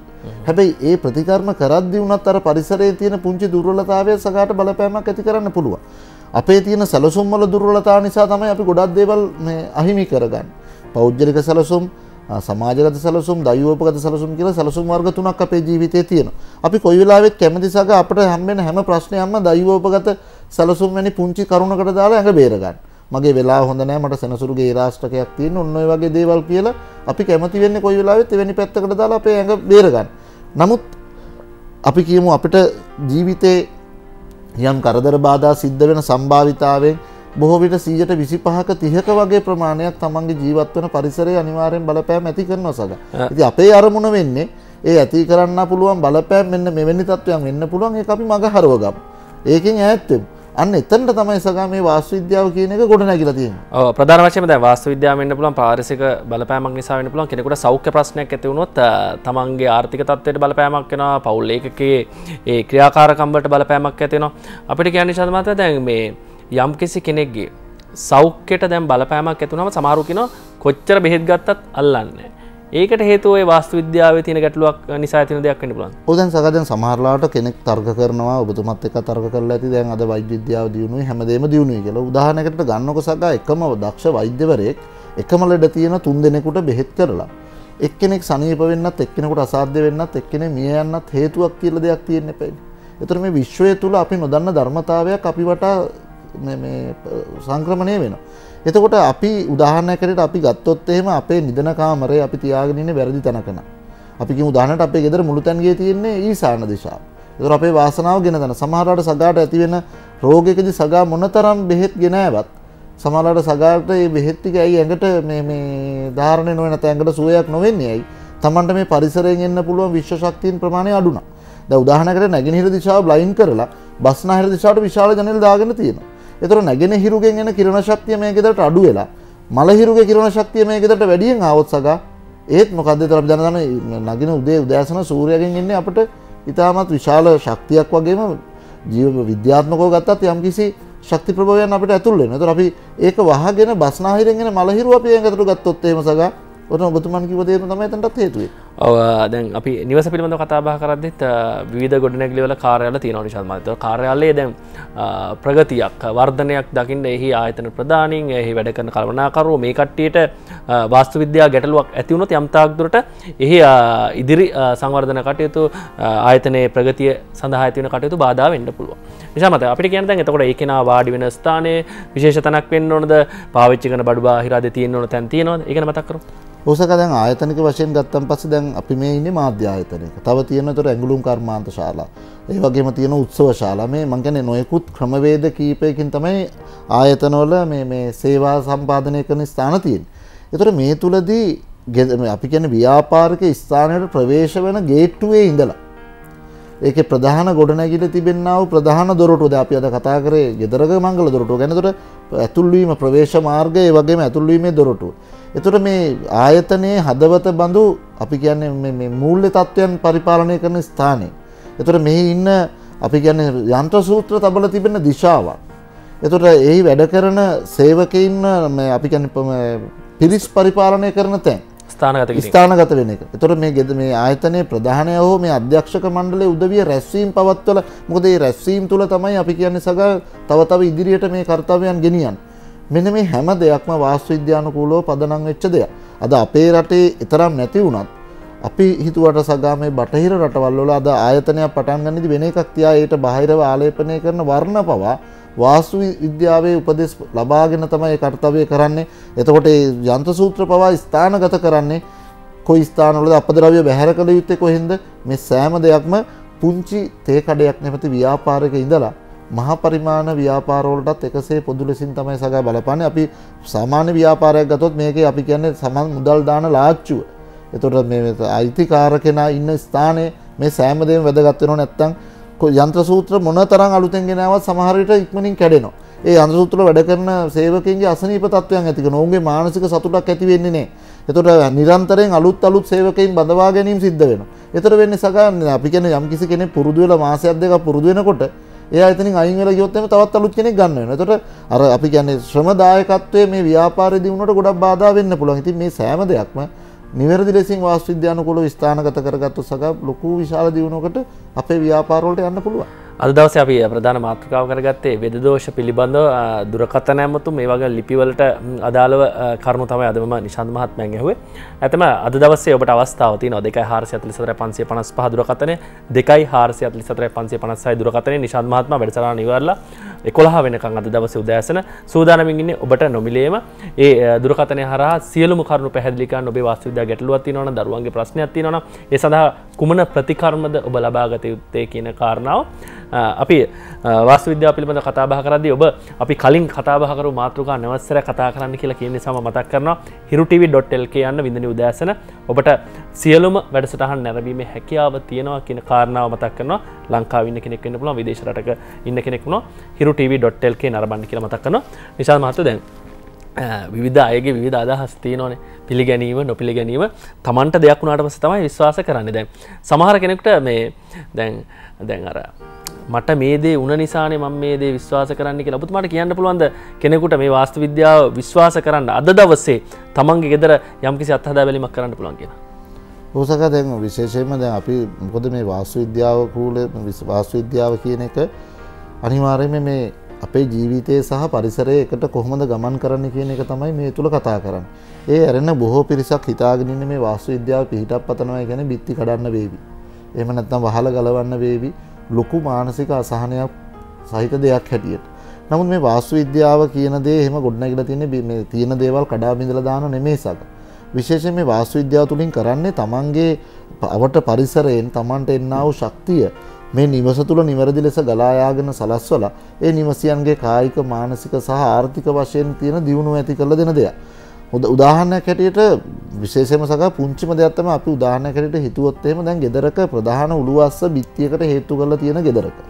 මේක අනිවාර්යයෙන්ම තියෙන අත්දැකීමක් සක. ඒ ගෙදර ඉන්න අයට හිසේ කැක්කුම් විශේෂයෙන් කාන්තාව පාර්ශවයන්ට හිසේ කැක්කුම් ඉතාමත් බහුලයි. නැති ඕකටදී උළුවස්ස දැන් ප්‍රධාන උළුවස්සන් නම් දැන් ඕක ගලවලා ඉවත් කරනවා කියන නැකතක් හදාගන්න වෙනවා. නැකතකට ගලවන්න වෙනවා නැකතකට ආපහු තියන්න වෙනවා. මම කියන්නේ ඕක කර යුතු දෙයක් ස්ථිර ප්‍රතිකර්ම ඒක. නමුත් හැකියාවක් තියෙනවා නම් අර විත්තියට හේතු වෙච්ච උළුහව් කඳට තිරුවාන ගලක් හේතු කරලා බලන්න ඒ ඔළුව කැක්කුම් හෙට ඉඳන් නැති වෙලා යනවා සග. ඉතින් මම කියන්නේ මේ පරිසරයත් එක්ක බද්ධ වෙන්න සරල ප්‍රතිකර්ම විශේෂයෙන්ම බටහිර වගේම ඉන්දියාවෙත් මේ සරල ප්‍රතිකර්ම තියෙන. දැන් ස්තම්භ දෝෂයකදී අපි කිව්වෙත් ඒක ඇසක කලබල වෙලා මේ වැරන්ඩාවම අයින් කරන කියන එක නෙමෙයි. ඒතකොට අපේ කාර්මික ශිල්පීන් පවා දැනගත යුතුයි ප්‍රධාන උළුවස්ස තියලා තියෙද්දී යම් වැරන්ඩාවක් ඉදි කරන්න එනකොට ඒ නිවසියන්ට අහිතකර දෙයක් ඇති නොවන අයුරින් ස්තම්භයක් ඇති නොවන විදියට ඒ කටයුතු කරොත් තමන්ගේ වෘත්තියේ ගෞරවය රැකෙනවා. ඒ නිවසියන්ගේ ආර්ථික සමාජමය සතුටෙන් ලැබිලා තව ගයක් හදද්දී හරි තමන්ට ආරාධනා කරන්න එතකොට. ඒ නිසා අපි හැම දෙනාගේම සතුව ලොකු වගකීමක් තියෙනවා. සකයිති අර කලබලේ සමහරු විශ්වාස නොකර ඒ වැඩ කටයුතු කරලා මම දැකලා තියෙන නිසංසලයේ තමයි සගා දුක් විඳින්නේ. ඔව් අද දවසේ අපි වාස්තු විද්‍යාව පිළිබඳව සවිස්තරාත්මකව වේද දෝෂ ඔබේ ජීවිතේට මොන වගේ ගැටලු ඇති වෙන්න පුළුවන්ද චන්ද මහත්මයා කිව්වා ඔබට විශ්වාසනීයත්වය ඇති කරගන්න ඕන නම් එක්තරා ක්‍රියාකාරකමක් කරන්න කියලා. ඔබට කලින් ඔබතුමා මතක් කරා ඕනනම් තමන්ගේ ප්‍රධාන උළුවස්සේ මැදට ඇනයක් දාලා බලන්න. ඔව් මොකක්ද වෙන්නේ? අනිවාර්යයෙන් ඒත් හිස ආශ්‍රිතව තමයි ආබාධතාවය ගෙන දෙන්නේ. ඕනම කෙනෙක් වැඩිපුර වෙලාවන් දැන් පුංචි දරුවෙක් හිටියත් ටීවී එක වුණත් බලන්න කැමති වෙන්නේ සගා කෙලින් කොන්ද කෙලින් තියන්නේ මේ අනිවාර්යයෙන්ම ඇලවෙලා. පාඩමක් කරන්න උනත් කොන්ද කෙලින් තිය කෂේරුකාව කෙලින් තියන් ඉන්න බැරි අපහසුතාවයක් හිසට ඇති කරනවා මංගල උළුවස්සට එන ගැසීම තුල. ඉතින් එවැනි තත්ත්වයන් මගහැරවීම තමයි වඩාත් වැදගත් වෙන්නේ. ඔව් වාස්තු විද්‍යාව පිළිබඳව කතා බහ කරා වගේ තමයි අපි ආදරයක් කරලා ඉවරලා විවාහයක් වෙලා යන්න බලාපොරොත්තු වෙන්නේත් අලුත් නිවහනකට වෙන්න පුළුවන්. ඉතින් තමන්ගේ මංගල සිහිනය සැබෑ කරගන්න ගොඩාක් දෙනෙක් කැමැත්තෙන් ඉන්නවා. ලංකාවේ හොඳම මංගල උත්සවයේ ඔබට ලැබෙනවනේ ඔබට නොමිලේ මේ අවස්ථාව ලැබෙනවා කොයිතරම් වාසනාවක්ද. ඔබ දන්නවා මංගලම් ප්‍රදර්ශනය 26 වෙනිදා සියලු කටයුතු සූදානම් කරලා තියෙන්නේ ජයක හිල්ටන් හෝටලේ තමයි මේක පැවැත්වෙන්නේ. ආදරය කරන ඔබ විවාහ වෙන්න බලාපොරොත්තු වෙනවා නම් එන්න. ලංකාවේ ප්‍රවීණයෝ ඔබට ඡායාරූපකරණය ඊට අමතර ඇඳුම් පැළඳුම් පිළිබඳ මේ සියලු දේවල් දැනුවත් කරන්න සූදානම්ෙන් ඉන්නේ. ඔබ අතරින් කෙනෙක් වෙන්න පුළුවන් ඒ යුවල හිරු අපේ අනුග්‍රහයෙන් සියලුම මංගල කටයුතු ඔබේ සියලුම දේවල් සිදු කරන්න අපි සූදානම්ෙන් ඉන්නේ. පසුගිය අවුරුද්දවල ඔබට මතක ඇති ඒ සිහිනය සැබෑ කරගන්න ඕන නම් 26 වෙනිදා කියලා මතක් කරන ගාම ප්‍රවීණ ජ්‍යොතිර්වේදී ජාත්‍යන්තර ජ්‍යොතිෂ උපදේශක ඒ වගේම වාස්තු විද්‍යා උපදේශක නිශාන්ත පෙරේරා මහත්මයාට බොහොමත්ම ස්තුතියි ආයුබෝවන් කියලා සම්බන්ධනවා. අපි ලබන සතියේ බලාපොරොත්තු වෙනවා වැඩිපුරම දුරකථනයෙන් කතා කරන අයට අවස්ථාව ලබා දෙන්න. ඔබ මතක තියාගන්න නිවසේ නිවැරදි දිශාවන් නිවසේ දිග පළල ඔබේ උපන්දිනේ උපන් වෙලාව අපිට කියන්න. අපි තොරතුරු ලබා දෙන්න. කෙටි විරාමයකට යන්න හදන්නේ. වින්දනි දාසනත් එක්ක රැඳී සිටින්න.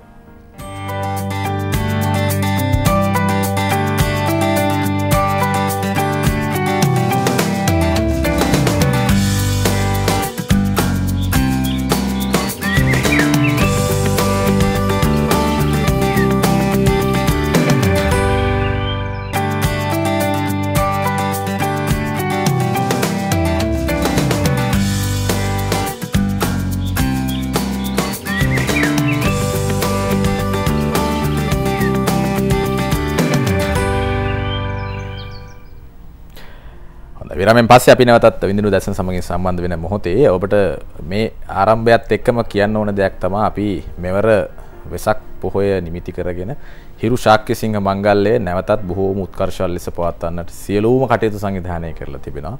මෙවර අපි කතරගම පින්බිමට නැවත වතාවක් යනවා. මොකද හේතුව ඔබ දන්නවා කපිලවස්තුපුර ශ්‍රී සර්වඥ ධාතුන් වහන්සේලා ප්‍රදර්ශනය කිරීමටත් ඒ වගේම ආගමිකවත් පිළිවෙත් සිදු කිරීමටත් අපි සියලුම කටයුතු සංවිධානය කර තිබෙන බව පෙර සිටම ඔබ දැනුවත් කර තිබෙනවා.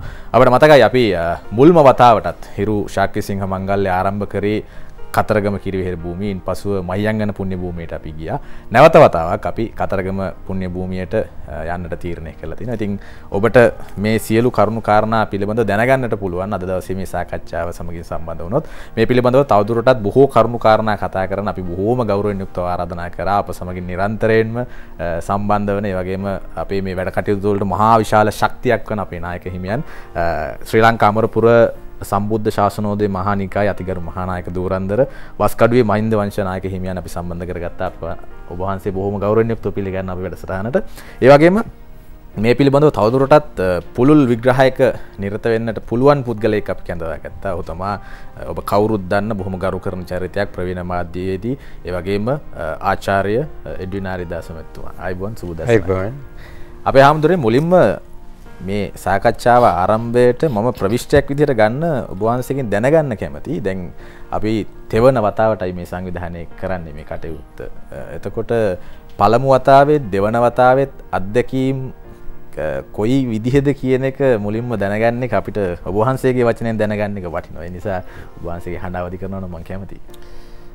රුවන් මහත්මයා මම හුඟක් සතුටු වෙනවා අද මේ අවස්ථාවේදී මේ වැදගත් වටිනා සාකච්ඡාවට අපේ මේ ප්‍රවීණ මාධ්‍යවේදී අපේ කලාශූරී ආචාර්ය එඩ්වින් ආරිදාස මහත්මයාවත් සම්බන්ධ කර ගැනීම පිළිබඳව. මොකද හිරු මාධ්‍ය ජාලය හැමදාම වටින දෙයක් කළා වටින විදිහට.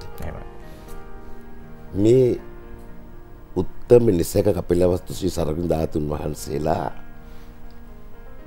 රටේ මහජනතාවට වන්දනාමාන කර ගැනීමේ තාමත්ම දුර්ලභ අවස්ථාව පාදා දුන්නේ හිරු මාධ්‍ය ජාලය. ඒකට අපි පින් දෙන්නට ඕනේ, ඒ වගේම ස්තුති කරන්නටත් ඕන.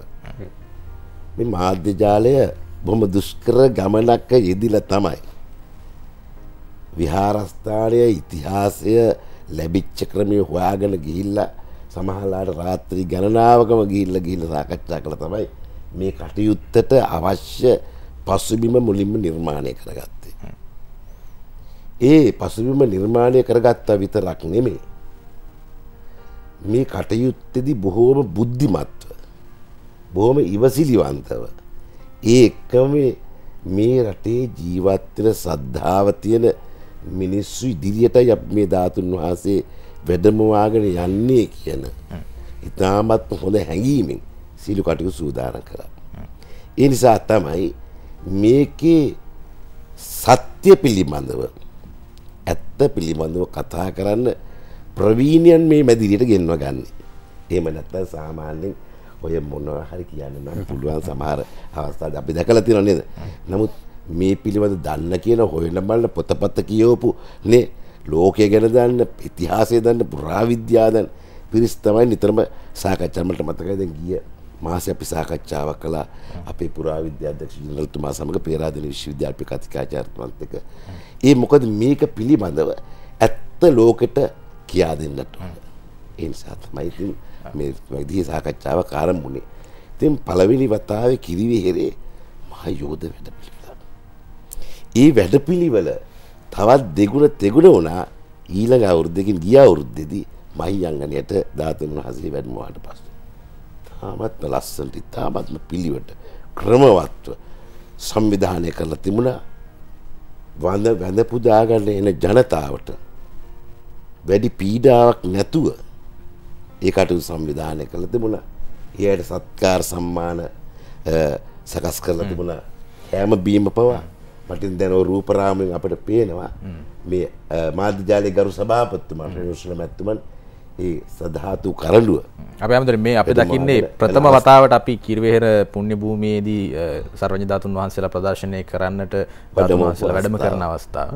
ඉතින් මෙවරත් අපි සූදානම් වෙනවා පසුගිය වතාවට වඩා බොහොම සාර්ථක ලෙසින් තිබිච්ච අත්දැකීම් ලැබපු අත්දැකීම් වලටත් වඩා හොඳ අත්දැකීමක් ඔබට ලබා ගන්නට ඊට කඩ විවර කරන්නට අපි අපේ ප්‍රවීණ මාධ්‍යවේදීන් තුමාට යන්න කලින් අපේ හැමදෙරේ මේ අපි දකින රූපරාමුත් එක්ක ඔබ වහන්සේගේ අදහස් දැනගන්න කැමතියි. එදා අපිට මතකයි මේ සිද්ධිය කොයි විදිහටද? දැන් එදා ඇත්ත වශයෙන්ම අපි ටිකක් මේ අලුත් අත්දැකීමකට ගියේ.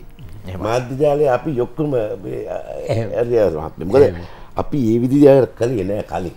ඔය ධාතුන් වහන්සේ පිටට වැඩමවීම නෑ. ඒ තරම් රැකගෙන හිටියා.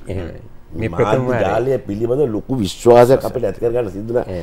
අපි අවබෝධතාවය ඇති කරගත්ත ලොකු. ඒ අවබෝධය හරහා තමයි ඉතින් මේකෙදි ගොඩක් අත්දැකීම් ගත්තා. කරඬුව වැඩමවීම, කරඬුව තැම්පත් කිරීම, ඒ සඳහා කරන වීදුරු ආවරණය. මොකද මේක ආරක්ෂා වේදද. ඒ වීදුරු ආවරණය ඒවා අපි සකස් කරගත්තට දැන් මේ වෙනකොට අපි ඒවා ක්‍රමවත් සකස් කරගත්ත මේ ලැබු අත්දැකීම් වලින්. එහෙමයි. මේ ආරක්ෂාව ඉතින් මේ හැම දෙයක් පිළිබඳවම ඉතින් මේ ලොකු මහන්සියක් දරන්න වෙනවා මේක ආරක්ෂාව පිළිබඳවයි ආරක්ෂා වගේම ජනතාවට ගිහිල්ලා හරියට වැඳ පුදා ගන්න ඉඩකඩ තියෙන්න ඉපේ. මම හිතන්නේ මේ සෙනග ලක්ෂ ගානක සෙනගනේ කතරගම කිරිවේරිදා පේන්නේ. වැඳ පුදාන්න බැරි වෙච්ච අයත් හිටියා. අපේ හැමදෙරේ මම හිතනවා පසුගිය වතාවන් වලදී යම්කිසි ආකාරයකට ඔබට සර්වඥ ධාතුන් වහන්සේලා වැඳ පුදා ගැනීමට නොහැකි වුණා නම් මෙවර අපි ඒ ඉඩකඩ විවර කරන්න සූදානම් වෙනවා. ඉතින් ඔබට ආරාධනා කරනවා අපි මෙවර ශාක්‍ය සිංහ මංගල්‍යය සමගින් එක්වන්න. ඉතින් ඒ නිසා ඒ ආරාධනයත් එක්ක අපි මේ අපේ ප්‍රවීණ මාධ්‍යවේදීතුමන් එක්ක කතා කරන්න කලින් මට හිතුණා කෙටි විරාමයක් ගත්තොත් හොඳයි. විරාමයෙන් පස්සේ නැවතත් මුණ ගැහිලා මෙතුමාගේ විග්‍රහය කොහොමද මේ සර්වඥ ධාතුන් වහන්සේලා සහ මේ අපේ සිරිලක් බිමට කොයි විදිහටද මේ ධාතුන් වහන්සේලා වැඩම කරේ කියන කාරණාව ටිකක් කතා කරමු කෙටි විරාමයකින් පස්සේ.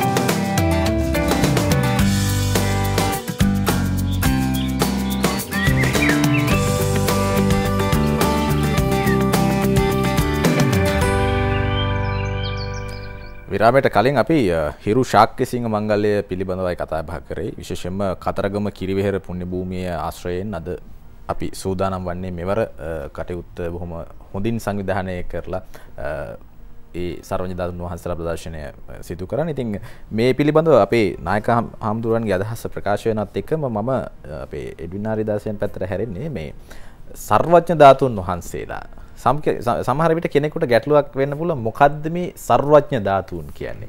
එතන ඒ වගේම මේ ප්‍රශ්නයටත් අදාළ පිළිතුර ලැබෙනවත් එක මම ඊළඟට දැනගන්න කැමතියි. දැන් අපි දන්නවා සම්බුද්ධ පරිනිර්වාණයත් එක්ක ධාතුන් වහන්සේලා බෙදෙනවා. ද්‍රෝණ බමුණාගේ මැදිහත් වීමෙන් මේ ධාතුන් වහන්සේලා බෙදා දීමත් එක්ක කොයි විදිහටද කපිලවස්තුපුරයට මේ සර්වඥ ධාතුන් වහන්සේලා වැඩමවන්නේ? ඒ වගේම සහ මේක විසිරී යෑම කොයි විදිහටද සිද්ධ වන්නේ? ගරුතර බස්කඩුවේ මහින්ද වංශ නාහිමියන් වහන්සේ වංශයෙන් අවසරයි රුවන්නේ ඒකනායක තරුණ සංනිවේදකයන්නි පළමුවෙන්ම හිරු ආයතනයේට මගේ කෘතඥතාව පිරිනමන්න ඕන. බුදුරජාණන් වහන්සේගේ සම්මා සම්බුදු හිමියන්ගේ තෙමඟුල ආශ්‍රිත වෙසක් උත්සවයේ පැවැත්වෙන මහා පින්කමකට මේ විශේෂයෙන්ම අපේ වස්කඩුවේ නාහිමිපාණන් වහන්සේ හා සමග සම්බන්ධ වෙන්න ලැබුණ අවස්ථාව මට මහා පින්කමක් සේ දැනෙනවා. ඒ නිසා පළමුවෙන්ම ඔබ වහන්සේ හමු වීම ගැන මගේ මේ ප්‍රසාදය මම පළ කරනවා. ඔබට කෘතඥතාව පළ කරනවා. දැන් අපිට ඉතාම හොඳ ප්‍රවේශයක් ලබා දුන්නා අපේ නායක හාමුදුරුවොත් අපි දුටු මේ රූප පද්ධතියත් ඔබගේ ප්‍රශ්නත්. අපි ඒවට යොමු වෙමු. දැන් සර්වඥ ධාතුන් වහන්සේලා කියන පදය ඉතාම ජනප්‍රිය පදයක්. මේ ධාතුන් වහන්සේලා ලෝ පුරා පැතිර තියෙනවා. ශ්‍රී ලංකාවේ ඉතාම බහුල වශයෙන් ධාතුන් වහන්සේලා සම්භාව්‍ය තත්ත්වයට පත් වෙලා තියෙනවා. අපේ රටේ කොයිතරමට සර්වඥ ධාතුන් වහන්සේලා සහ ශ්‍රාවක ධාතුන් වහන්සේලා තිබෙනවද කිව්වොත් අපේ නායකයින් පානන් වහන්සේ එක ප්‍රකාශකයෙක් කිව්වා අපේ මුළු ශ්‍රී ලංකාවම ධාතු කරඬුවක් වගේ කියලා. ඒ තරමට අපේ කාලාන්තරයක් තිස්සේ මේ ධාතු පුද සර්වඥ ධාතුන් වහන්සේලා ඇතුළු ශ්‍රාවක ධාතුන් වහන්සේලාගේත් ධාතුන් වහන්සේලා පිළිබඳ පුද පූජා පවත්වාගෙන යන ශ්‍රේෂ්ඨ ජාතියක්. එහිදී මේ සර්වඥ ධාතුන් වහන්සේලා කියලා විශේෂයෙන්ම හඳුන්වන්නේ අනිවාර්යයෙන්ම බුදු හිමියන්ගේ ශ්‍රී ශරීරය ආශ්‍රිත ධාතුන් වහන්සේලාට.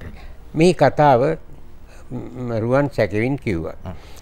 බුදුරජාණන් වහන්සේගේ පරිනිර්වාණය සිදු වුණාට පසුව බොහෝ දිනාට උවමනා වුණා එතුමන් ගැන නොසැලකූ අය මෙන්ම සැලකූ බොහෝ දිනාටත් ඒ ධාතුන් වහන්සේලා අවශ්‍ය වුණා.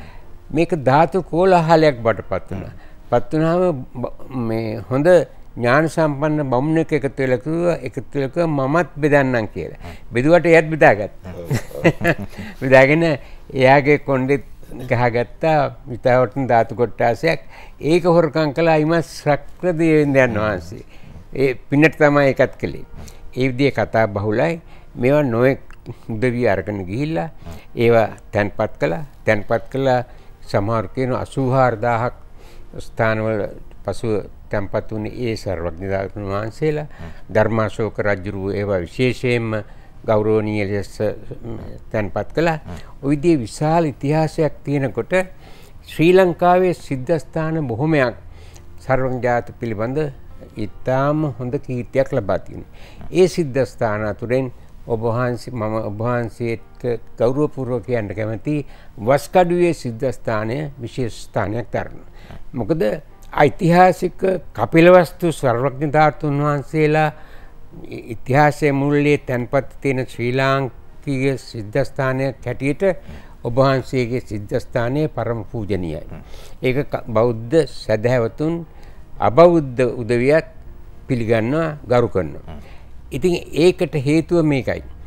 මේ කපිලවස්තු සර්වඥ ධාතුන් වහන්සේලා කියන්නේ පුරාවිද්‍යාඥයන් විසින් අතිශය සාර්ථක ලෙස කරන ලද විනිශ්චයකට අනුව සර්වඥ ධාතුන් වහන්සේලා හැටියට ඒ සර්වඥ ධාතුන් වහන්සේලා බෙදා හදාගත් කාලේ ඉඳලම පැවතෙන ධාතු කණ්ඩායමක් කියලා පෙනෙන නිසා මේ වස්කඩුවේ සිද්ධාස්ථානයේ තැන්පත් තිබෙන කපිලවස්තු ධාතුන් වහන්සේලා ශ්‍රී ලංකාවේ තියෙන සිද්ධාස්ථානවල තියෙන සර්වඥ ධාතුන් වහන්සේලා අතුර විශේෂ ස්ථානයක් දරනවා. ඒ විශේෂ ස්ථානයට දැන් හිරු විසින් තවත් විශේෂ ස්ථානයක් දීලා තියෙනවා.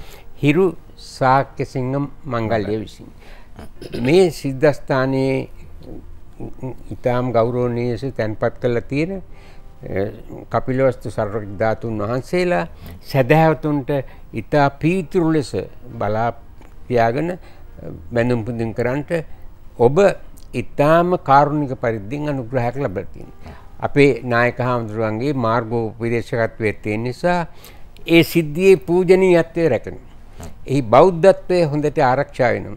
අර ගෞරවනීය ගතිය ඇතිව මේක ආරම්භ කළා තියෙනවා. අපේ නායක හාමුදුරුවන්ගේ අවසර ලැබුණා වර්ෂයක් පාසාම තව එහි තියෙන හොඳ ලක්ෂණ දියුණු කරමින් තමයි සදහවත් ජනතාව අතරට මේ ගෙනියන්නේ. අන්න ඒ නිසා මේ අද අපි හම් වෙලා තියෙන්නේ වෛශාඛ උත්සවයට පූර්වික අවස්ථාවක ඊටාම වටිනා පින්කමකට මුල පුරන තැනක. මට ඒක සුළු කාරණයක් කියලා මම අපේ නායක හඳුනන්න තේරුම් කැමතියි. දැන් එදා බුද්ධ පරිනිර්වාණය වෙලාවේ ද්‍රෝණ බමුණා ප්‍රමුඛ අය විසින් ධාතුන් වහන්සේලා බෙදා හදාගත්තා. පහුවෙලා උදවිය අර සෑය තියුණු තැන අලු පවා රංගෙහින් තියෙනවා. එහෙම නෑ අඟුරු පවා රංගෙහින් තියෙනවා. එහෙම ගිහිල්ලා ඉවරලා ශ්‍රී ලංකාවට ඒ කාලේ ඒ තරම් සම්බන්ධතාවයක් තියුණේ නෑ. බෞද්ධ හිටියේ නෑනේ. අපි මැදහත්ව කියමු විජය රජුගේ පටන් දේවානම්පියතිස්ස රජු වෙනතෙක් හිටියේ හින්දු රජවරු. මේ හින්දු රජවරුන්ට බෞද්ධ සංස්කෘතියේ ඒ තරම් ආభాසයක් ලැබුණේ නෑ. සර්වඥ ධාතුන් වහන්සේලා කියන එක පූජනීය දෙයක් හැටියට එයාට පෙනුන්නේ නැහැ. නමුත් අපේ විශේෂ ගතියක් තියෙනවා දේවානම්පියතිස්ස රජුන්ට. මේ මහා බෞද්ධ අධිරාජය ධර්මාශෝක රජුරුව බොහොම කිට්ටුවෙන් ආශ්‍රය කළ අපේ මේ දෙවන පැත්ස් රජුරුව. මම අපේ නායක හාමුදුරන් එක්කත් ඔබ එක්කත් කිව්වේ මේක පුදුමයි. මොකද විවිධ ප්‍රධාන රටවල් වලට ධර්ම දූතය යනකොට මහා නායක හිමිපාණන් වහන්සේලා යවුවා. අපේ රටේ වනකොට එතුමාණන්ගේ පුත්‍රයා, එතුමාණන්ගේ දියණි, එතුමාණන්ගේ බෑන, එතුමාණන්ගේ මුණුපුරත් එව්වා. ඊට පෙර ආතුවත් අපේ දෙවන පැත්ස රජුරවන්ට දෙවෙනි සැරයකට කිරුළ පළඳින්න ඒ අවශ්‍ය සීලුම දේත් එව්වා. එවල එයාගේ නමත් දෙවන පැත්ස් දේවානම් පිය කියන නමත් එයාට දුන්නා. අපි ධර්මාශෝක කිව්වට එයාගේ නම දෙවන පිය. කියන්නේ දෙවියන්ට ප්‍රිය කියන එක. ඒකත් දුන්නා. හරි පුදුමයක් නේ අපේ නායක හාමුදුරුවෝ. මේ ධර්මාශෝක රජුරෝ මුළු අධිරාජ්‍යයක් තියෙද්දී අපේ මේ රාජ්‍යයට ඔච්චර ආදරයක් තිබුණ හැටි. ඊගාට දියණියත් එව්වා. පුත්‍රයත් එව්වා. බෑනා එව්වා. බණ්ඩුක කියන උපාසකයා. සාමණේර සුමන කියන මුණුපුරත් එව්වා. එල මගේ යටිහිතේ විශ්වාසයක් තියෙන අපි නායක හාමුදුරුවෝ එයාට හිතෙන්නේ නැති මහලු කාලෙදී මේ දරුවෝ මුණුපුරෝ එහෙම ඉන්න තැන ශ්‍රී ලංකාවට ඇවිල්ලා අවසාන ජීවිතේ නිර්නාමිකව ගත කරා. එහෙම වුණා කියලා දන්නෙත් නැහැ. නමුත් ඒකටට ආශ්‍රම මන් සුළුවෙන් කියන්න ඕන ශ්‍රී ලංකාවේ සර්වඥාති ඉතිහාසය.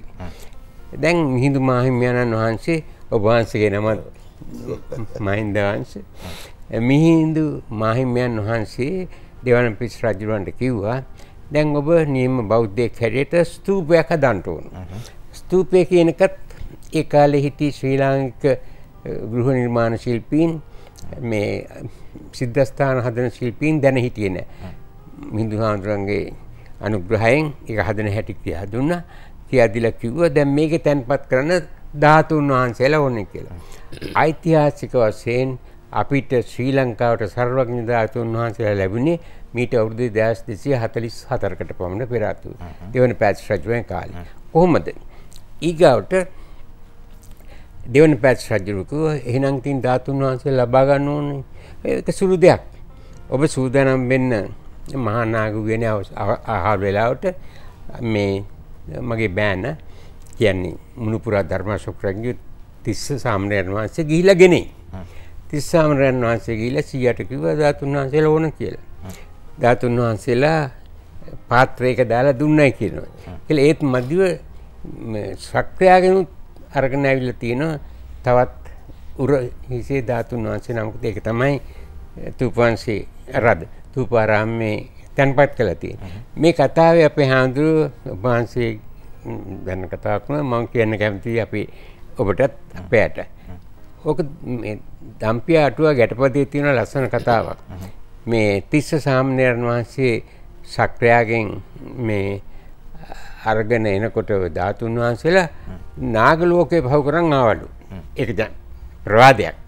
බෞද්ධ ප්‍රවාදයක්. ඒකෙදී නාගයෝ ඇහුවලු මේ ඔය මොනවද ගෙනියන්නේ? දායි මාලේ කිව්වලු. ඒ ධම්මපදිකාවේ පැරණි වචනෙම කියලා තියෙනවා. දායි මාලේ කිය මං ගෙනියන්නේ 13 වහන්සේලා. මා අලේ කියන එකයි. ඉතින් අර නාගරාජය කළ ඉන්සේ කිව්වලු. අපිට ටික ටික දීලා යන්න කියලා.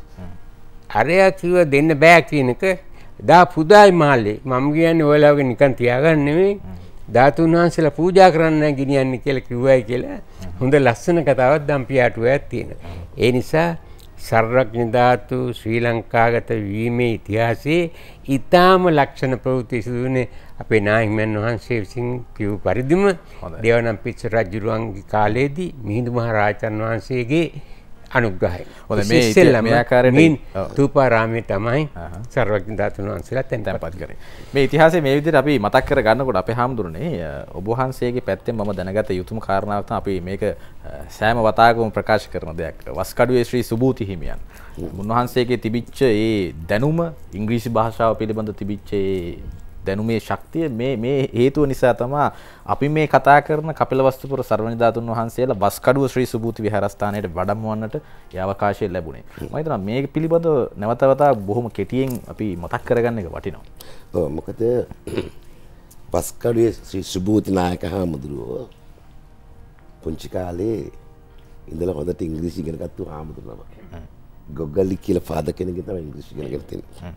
ගිහි ගෙදරින්ක. මොකද සම්භාවනීය පවුලක දරුවෙක්. ගිහි කාලේ ඉඳලා මහණුනාට පස්සේ මේක තවත් වර්ධනය කළා. පොතපත පිළිබඳ ත්‍රිපිටකය පිළිබඳව තිබිච්ච අටුවා ටීකා පිළිබඳව තිබිච්ච දැනුම මහා පුළුල් කරගත්තා. අවුරුදු 28ක් කියලා කියන්නේ හොඳ භද්‍ර යෞවනයනේ. පැල්මඩුල්ලේ කරපු ත්‍රිපිටක පොත් ශුද්ධිය පැල්මඩු සංගායනාවේ ඒකෙදී මේ සුබෝධනායක හාමුදුරුවෝ නැතුව බැරි කෙනෙක් බවට පත් වුණා. ඕකෙම හිතාගන්න උන්වහන්සේගේ පාණ්ඩිත්‍යය හික්කඩි සුමංගල නායක හාමුදුරුවෝ හරියට ආනන්ද හිමිපාණන් වහන්සේ පළවෙනි ධර්ම සංගායනාවේදී වගේ සහභාගී වුණා වගේ මහා බුද්ධියක් තිබුණා අවුරුදු 28කට. එතකොටත් ලෝකෙත් එක්ක විශ්වාසගත සම්බන්ධකමක් ගොඩ ගන්න. විශේෂයෙන්ම යුරෝපයත් එක්ක. මොකද උන්වහන්සේගේ භාෂා හැකියාව තිබුණානේ. ඉංග්‍රීසි ධර්ම තිබුණානේ. ඉතින් අපි ලෝකෙත් එක්ක යනකොට සම්බන්ධ භාෂා ඥානය ධර්මඥාන දෙකම තියෙන්න ඕන. මේ ප්‍රවීණත්වය උන්වහන්සේට උඟාක්ම බලපෑවා. මේ උත්තම මාර්ගය පාදා ගන්න. ඔය එංගලන්තයේ මහත්තුරු තමයි ඇලෙක්සැන්ඩර් කනින්ග්හෑම් කියලා කියන්නේ. පෙප්පේ කියලා කියන්නේ ඔක්කොම ඉංග්‍රීසි මහත්තුරුනේ. ඉන්දියාව යටත් විත්‍යාගනේ කලින් එංගලන්තේ. එහෙමයි. ඒ පුරාවිද්‍යාධිකාරීවරයා වශයෙන් හිටිය ඔය එංගලන්තේ මහත්තයා. ඔය මහත්තුරු සුබෝධනායක හරතක ලොකු සම්බන්ධකම් තිබුණා පෙර ඉඳලාම.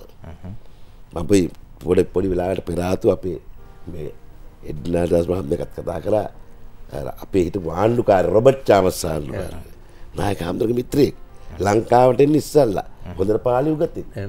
දැන් බැලුවොත් විල්හෙම් ගයිග මහත්මයා ජර්මනි හොඳ උගත පාලි. රුසියාවේ මිනේව් මහත්මයා මහා උගතෙක් ත්‍රිපිටකය පිළිබඳව දන්න. එතකොට ඇමරිකාවේ හෙන්රි සී වොරන් මහත්මයා මහා උගතෙක්. බුදුදහම පිළිබඳ ඔක්කොම සුබෝධනායක හරිත සම්බන්ධකයි.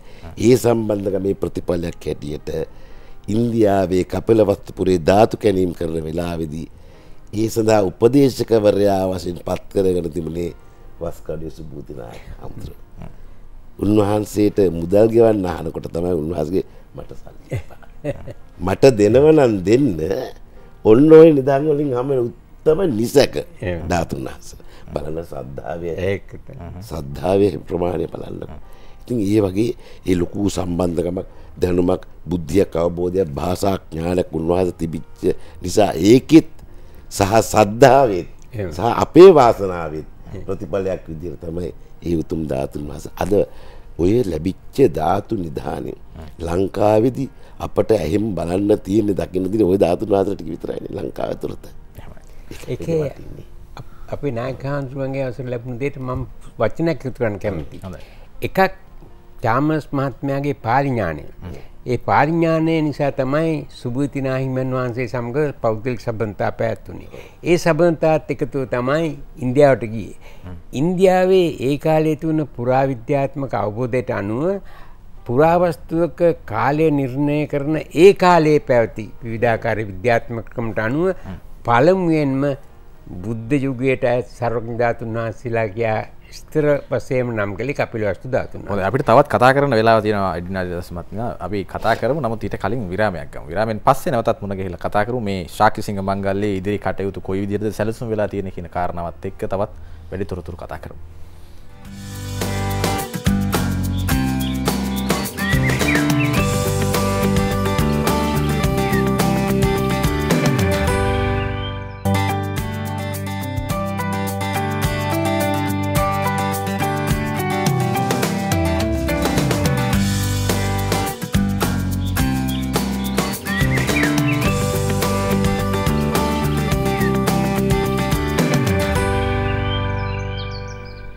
අපි කතාබහේ අවසාන කාල පරිච්ඡේදය තමයි ගත කරන්නේ. අපි කතාබහ කරේ හිරු ශාක්‍යසිංහ මංගල්‍ය පිළිබඳ උත්තම ධාතු වන්දනාව කොයි ආකාරයෙන්ද සිදු කරන්න බලාපොරොත්තු වෙන්නේ කියන කාරණා අපි දැන් කතා කළ යුතු තැනට අපි ආවිත් වෙනවා. අපේ ආමඳුරනේ පසුගිය වසර දෙකක අත්දැකීම් තුළ අපි මෙවර බොහොම හොඳින් සංවිධානය කරලා පසුගිය වතාවලටත් වඩා මෙවර බොහොම සාර්ථකව මේ උත්තම ධාතුන් ප්‍රදර්ශනය කරන්න අපි සූදානම්. එතකොට මෙවර මොන විදිහටද සැලසුම දියත් වෙන්නේ කියන කාරණා ඔබ වහන්සේගෙන් දැනගන්න එක මම හිතනවා මේ වෙලාවේ වටිනවා. ඔරුවන් මහත්මයා දැන් පළවෙනි දවසේ කියන්නේ තුන්වෙනි වෙසක් පොහොය දවසේදී වෙසක් පොහොය දවසේ ධාතුන් වහන්සේ වැඩ සිටින වස්කඩුවේ ශ්‍රී සුභූති මහා විහාරස්ථානයේ විශේෂ පුද පූජා ඔක්කොම පැවැත්වෙනවා.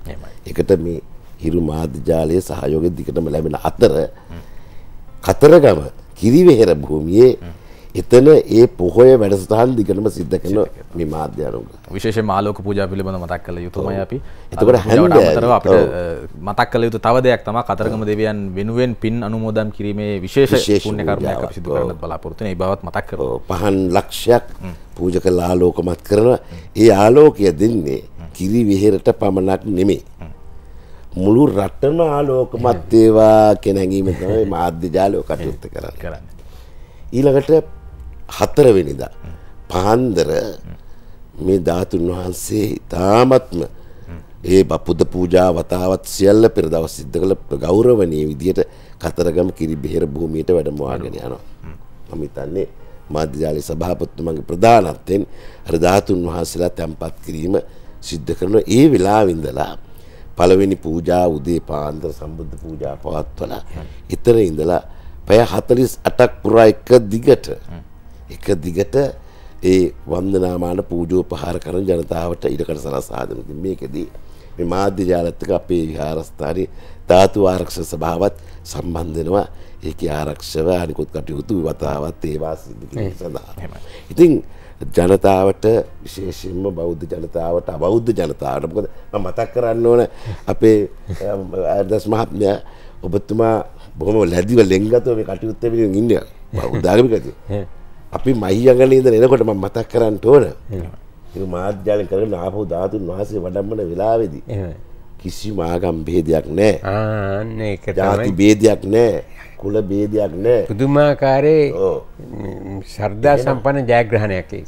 මේ දමිළ කාන්තාව කහ වතුර බාල්ලි අරගෙන ඇවිල්ලා ධාතුන් වහන්සේ වඩම්මන රතේ ඉස්සරහා දාලා පාර පිරිසිදු කරා. ඊතරම් ගෞරවයක් ඒක තමයි බුදුහාමුදුරගේ බලය. ඒක තමයි බුදුහාමුදුරගේ බලය. ඉතින් ඒ විදිහට අපි 4-5 දවස් දෙකේම කිරිවෙහෙර භූමියේ මේ පූජෝපහාර කරලා 6 වෙනිදා උදේ වඩම්මන ධාතුන් වහන්සේ ඇඹිලිපිටිය සංකපාල රජමහා විහාර භූමියට මේ පළාතේ ඇත්තන්ට එතකොට එකතු වෙන්න පුළුවන් එතෙන්ට. එතෙන්ට එකතු වෙලා ඒක ස්ථානගත වෙලා ඒ ඇත්තන්ට පූජෝපහාර කරන්න පුළුවන්. ඊට පස්සේ නැවතත් රාත්‍රියේ මේ ධාතුන් වහන්සේ වැඩ සිටින වස්කඩුවේ ශ්‍රී සුභූති මහා විහාරස්ථානට වැඩමවනවා. දා රාත්‍රියේ බුදු පූජා පවත්වලා පහුවෙන්ද පාන්දර ඉඳලා 7 වෙනිදා මුළු දවස පුරාම හිරු මාධ්‍ය ජාලයේ පූර්ණ අනුග්‍රහයෙන් ප්‍රදේශවාසී හැම දිනාටම ඒ ස්ථානයේ ධාතුන් වහන්සේ වන්දනාමාන කරගන්න මේ ඉඩකඩ ලැබෙන අපි ජනතාවට රටවාසීන්ට ආරාධනා කරනවා මේ වෙසක් සමයේ ඇවිල්ලා මේ උත්තම ධාතු වන්දනාවට මේ උත්තම පූජාවට සම්බන්ධ වෙන්න කියලා. හොඳයි අපි හැමෝටම අපි නැවත වතාවක් ප්‍රකාශ කරොත් වටිනා මොකද මේ අපි සංවිධානය කරලා තිබෙන ආකාරය කොයි විදිහටද කියන එක වෙසක් පොහෝ දිනේ 3 වෙනිදා අපි උදෑසන කාලයේ පටන් වස්කඩුව ශ්‍රී සුභූති විහාරස්ථානයේ මේ ධාතුන් වහන්සේලාට පූජෝපහාර කරමින් ඉන්පසුව එදා රාත්‍රියේ අපි ගමන් කරනවා කතරගම බලා ඉන්පසුව 4 වෙනිදා සිට 5 වෙනිදා දක්වා ධාතු ප්‍රදර්ශනය ආරම්භ කරනවා. ඉන්පසුව 6 වෙනිදා උදෑසනින් අපි කතරගම කිරිවෙහෙර භූමියෙන් පිටත් වෙලා ඇඹිලිපිටිය සංකපාල විහාරයට පැමිණෙනවා ධාතුන් වහන්සේලා වඩම්මවනවා. ඉන්පසුව 7 වෙනිදා සිට නැවත වතාවක් අපි වස්කඩුව ශ්‍රී සුභූති විහාරස්ථානයේදී ප්‍රථම වතාවට මම හිතන්නේ මේ විශේෂ අවස්ථාවක් මේක වස්කඩුව ශ්‍රී සුභූති විහාරස්ථානයේදී 7 වෙනිදා දවස පුරාටම කපිලවස්තුපුර ශ්‍රී සර්වඥ ධාතුන් වහන්සේලා ප්‍රදර්ශනය කරනවා. මේක තමයි අපේ සැලසුම. ඉතින් ඔබට හැකියාවක් ලැබෙනවා මේ අපි සඳහන් කරන අවස්ථා ඕනෑම එකකදී ඔබට හැකියාවක් තිබෙන අයුරින් අප සමගින් සම්බන්ධ වෙලා කපිලවස්තුපුර නිසක සර්වඥ ධාතුන් වහන්සේලා වැඳ පුදා ගන්නට අපි මාධ්‍ය ක්ෂේත්‍රයේ ප්‍රවීණයෙක් විදිහට ඔබතුමාට මේ සමාජය පිළිබඳ ලොකු අවබෝධයක් දැනුමක් තියෙනවා. දැන් අවුරුදු 2ක් පුරාටම අපි අඛණ්ඩව මේක බොහොම හොඳින් පවත්වාගෙන ආවා. මෙවරත් අපි සංවිධානය කළා තිබෙනවා. ඔබතුමාගේ අදහස අවසාන වශයෙන් දැනගන්න කැමතියි අපි. හිරු මාධ්‍ය ජාලයේ විසින් කරන ලද මේ උත්තම බෞද්ධ පූජාව අපේ බෞද්ධ ජනතාව විසින් පමණක් නෙමෙයි බුදු හිමියන්ට ගරු කරන අපේ නායකයන් විසින් අවසර ලැබුණු හැම කෙනෙකුගේම ශ්‍රද්ධාවට භක්තියට පාත්‍ර වෙනවා. ඒක ඒ නිසා මහාම අපි කියන බෞද්ධ සේවයක් පමණක් නෙවෙයි විශාල මහජන සේවයක්. එසේම අපේ නායක හිමියන්ට විශේෂම ගෞරවයක් අපි පිරිනමන්න ඕන. මේ චාමර්ස් ආණ්ඩුකාරයා ඉංග්‍රීසියෙන් ලියු ලිපි ලේඛනක් තාමත් එතන තියෙනවා. මේ ඉංග්‍රීසි පාලි ඉගෙන ගන්න ආපු චාමර්ස් ආණ්ඩුකාරයා නිසා තමයි එක අතකින් මේ කපිලවස්තු ධාතුන් වහන්සේලා අපට ලැබුණේ. ඒ නිසා වචනයක් කියන්න ඕන ඊටාම ශ්‍රද්ධා සම්පන්න මේ ඉංග්‍රීසි ජාතිකයෝ පවා අපේ බෞද්ධ සාහිත්‍යයට සහ බෞද්ධ සිද්ධාස්ථානට උපකාර කළා. ඒගොල්ලෝ මේ විශේෂයෙන්ම කනින්හැම් වැනි පුරාවිද්‍යාඥයෝ උපකාර කළා. ඒගොල්ලොත් අපි මෙතන සඳහන් කරන්න ඕන මේ වෙලාවේ අපේ වස්කඩුවේ ශ්‍රී සුභීති සිද්ධාස්ථානට අනුග්‍රහය දැක්වූ චාමස් ආණ්ඩුකාරයා වගේම රීස් ඩේවිස් ආවේ ලංකාවේ බුද්ධාගම විනාශ කරන්නට. මහාම බෞද්ධ පාසකයෙක් වුණා. ඒ නිසා මේ වස්කඩුවේ ශ්‍රී සුභීති සිද්ධාස්ථානයේ ආශ්‍රිතව මේ කපිලවස්තු සර්වඥ ධාතුන් වහන්සේලා ප්‍රදර්ශනය කරමින් හිරු නාලිකා විසින් ඉටු කරනු ලබන මහා තෙමඟුල් උත්සවය අපි ඉතාම අගය කරනවා, ඉතාම වටිනා පින්කමක් හැටියට. යම් කිසි දවසක අර ප්‍රවාදවල තියෙන බුදු හැම තැනම තියෙන බුදු හිමියන්ගේ ධාතු එකටලා රාජායතනයේදී බුද්ධ රූපයක් හැදේ කියලා. ඇතැම් වෙලාවට හිරු මගින් ඒකත් පෙන්වන්න අවස්ථාව ලැබෙයි ප්‍රාර්ථනා කරනවා අපි හැම දිනකින් ප්‍රාර්ථනාවත් ඒකමයි. ඉතින් අපි ලැබිලා තියෙන කාලයත් එක්ක ගෞරව කරනවා. අපිට ලැබිලා තියෙන කාලයත් එක්ක අපි මේ කටයුත්ත අවසන් කරන්න ඕන කතා බහ. ඔබතුමාටත් බොහොම ස්තුතියි වගේම අපේ හැමදෙනාම වහන්සේට බොහොම පිං අපිත් එක්ක සම්බන්ධ වෙලා නිරන්තරයෙන් අපිට ශක්තියක් වෙන එක පිළිබඳව අපි බොහොම සතුටින් ඔබ වහන්සේ නිරන්තරයෙන් මතක් කරනවා. ඉතින් බොහොම පිං නැවත වතාවක් විශේෂයෙන් මතක් කරනවා ඔබට අපි මතක් කරා 3 වෙනිදා සිට කොහොමද මේ අපේ වැඩ කටයුත්ත සංවිධානය වෙන්නේ කියන කාරණාව. ඉතින් ඒ නිසා ඒ වැඩ කටයුතුත් එක්ක ඔබට පහසුව හැකියාව තිබෙන අයුරින් සම්බන්ධ වෙන්න කියන නිරන්තර ආරාධනය බොහෝම ගෞරවයෙන් යුක්තව ඔබට කරනවා. උත්තම නිසක සර්වඥ ධාතුන් වහන්සේලා වැඳ පුදා ගන්නට ඔබට අවස්ථාවක් හිරු ටීවී වෙතින් ලබා දෙන අවස්ථාවක් මේක නැවත වතාවක්. අපි මේ මතක් කිරීමත් එක්ක අදට සමුගෙන යන්න බලාපොරොත්තු වෙනවා. නැවත වතාවක් හෙට දවසේදී වින්දින උදෑසන හමු වෙන බලාපොරොත්තු වෙන සමගින් යන්න ඔබට ආරාධනා කරනවා. රැඳී සිටින්න හිරු ටීවී සමගින්.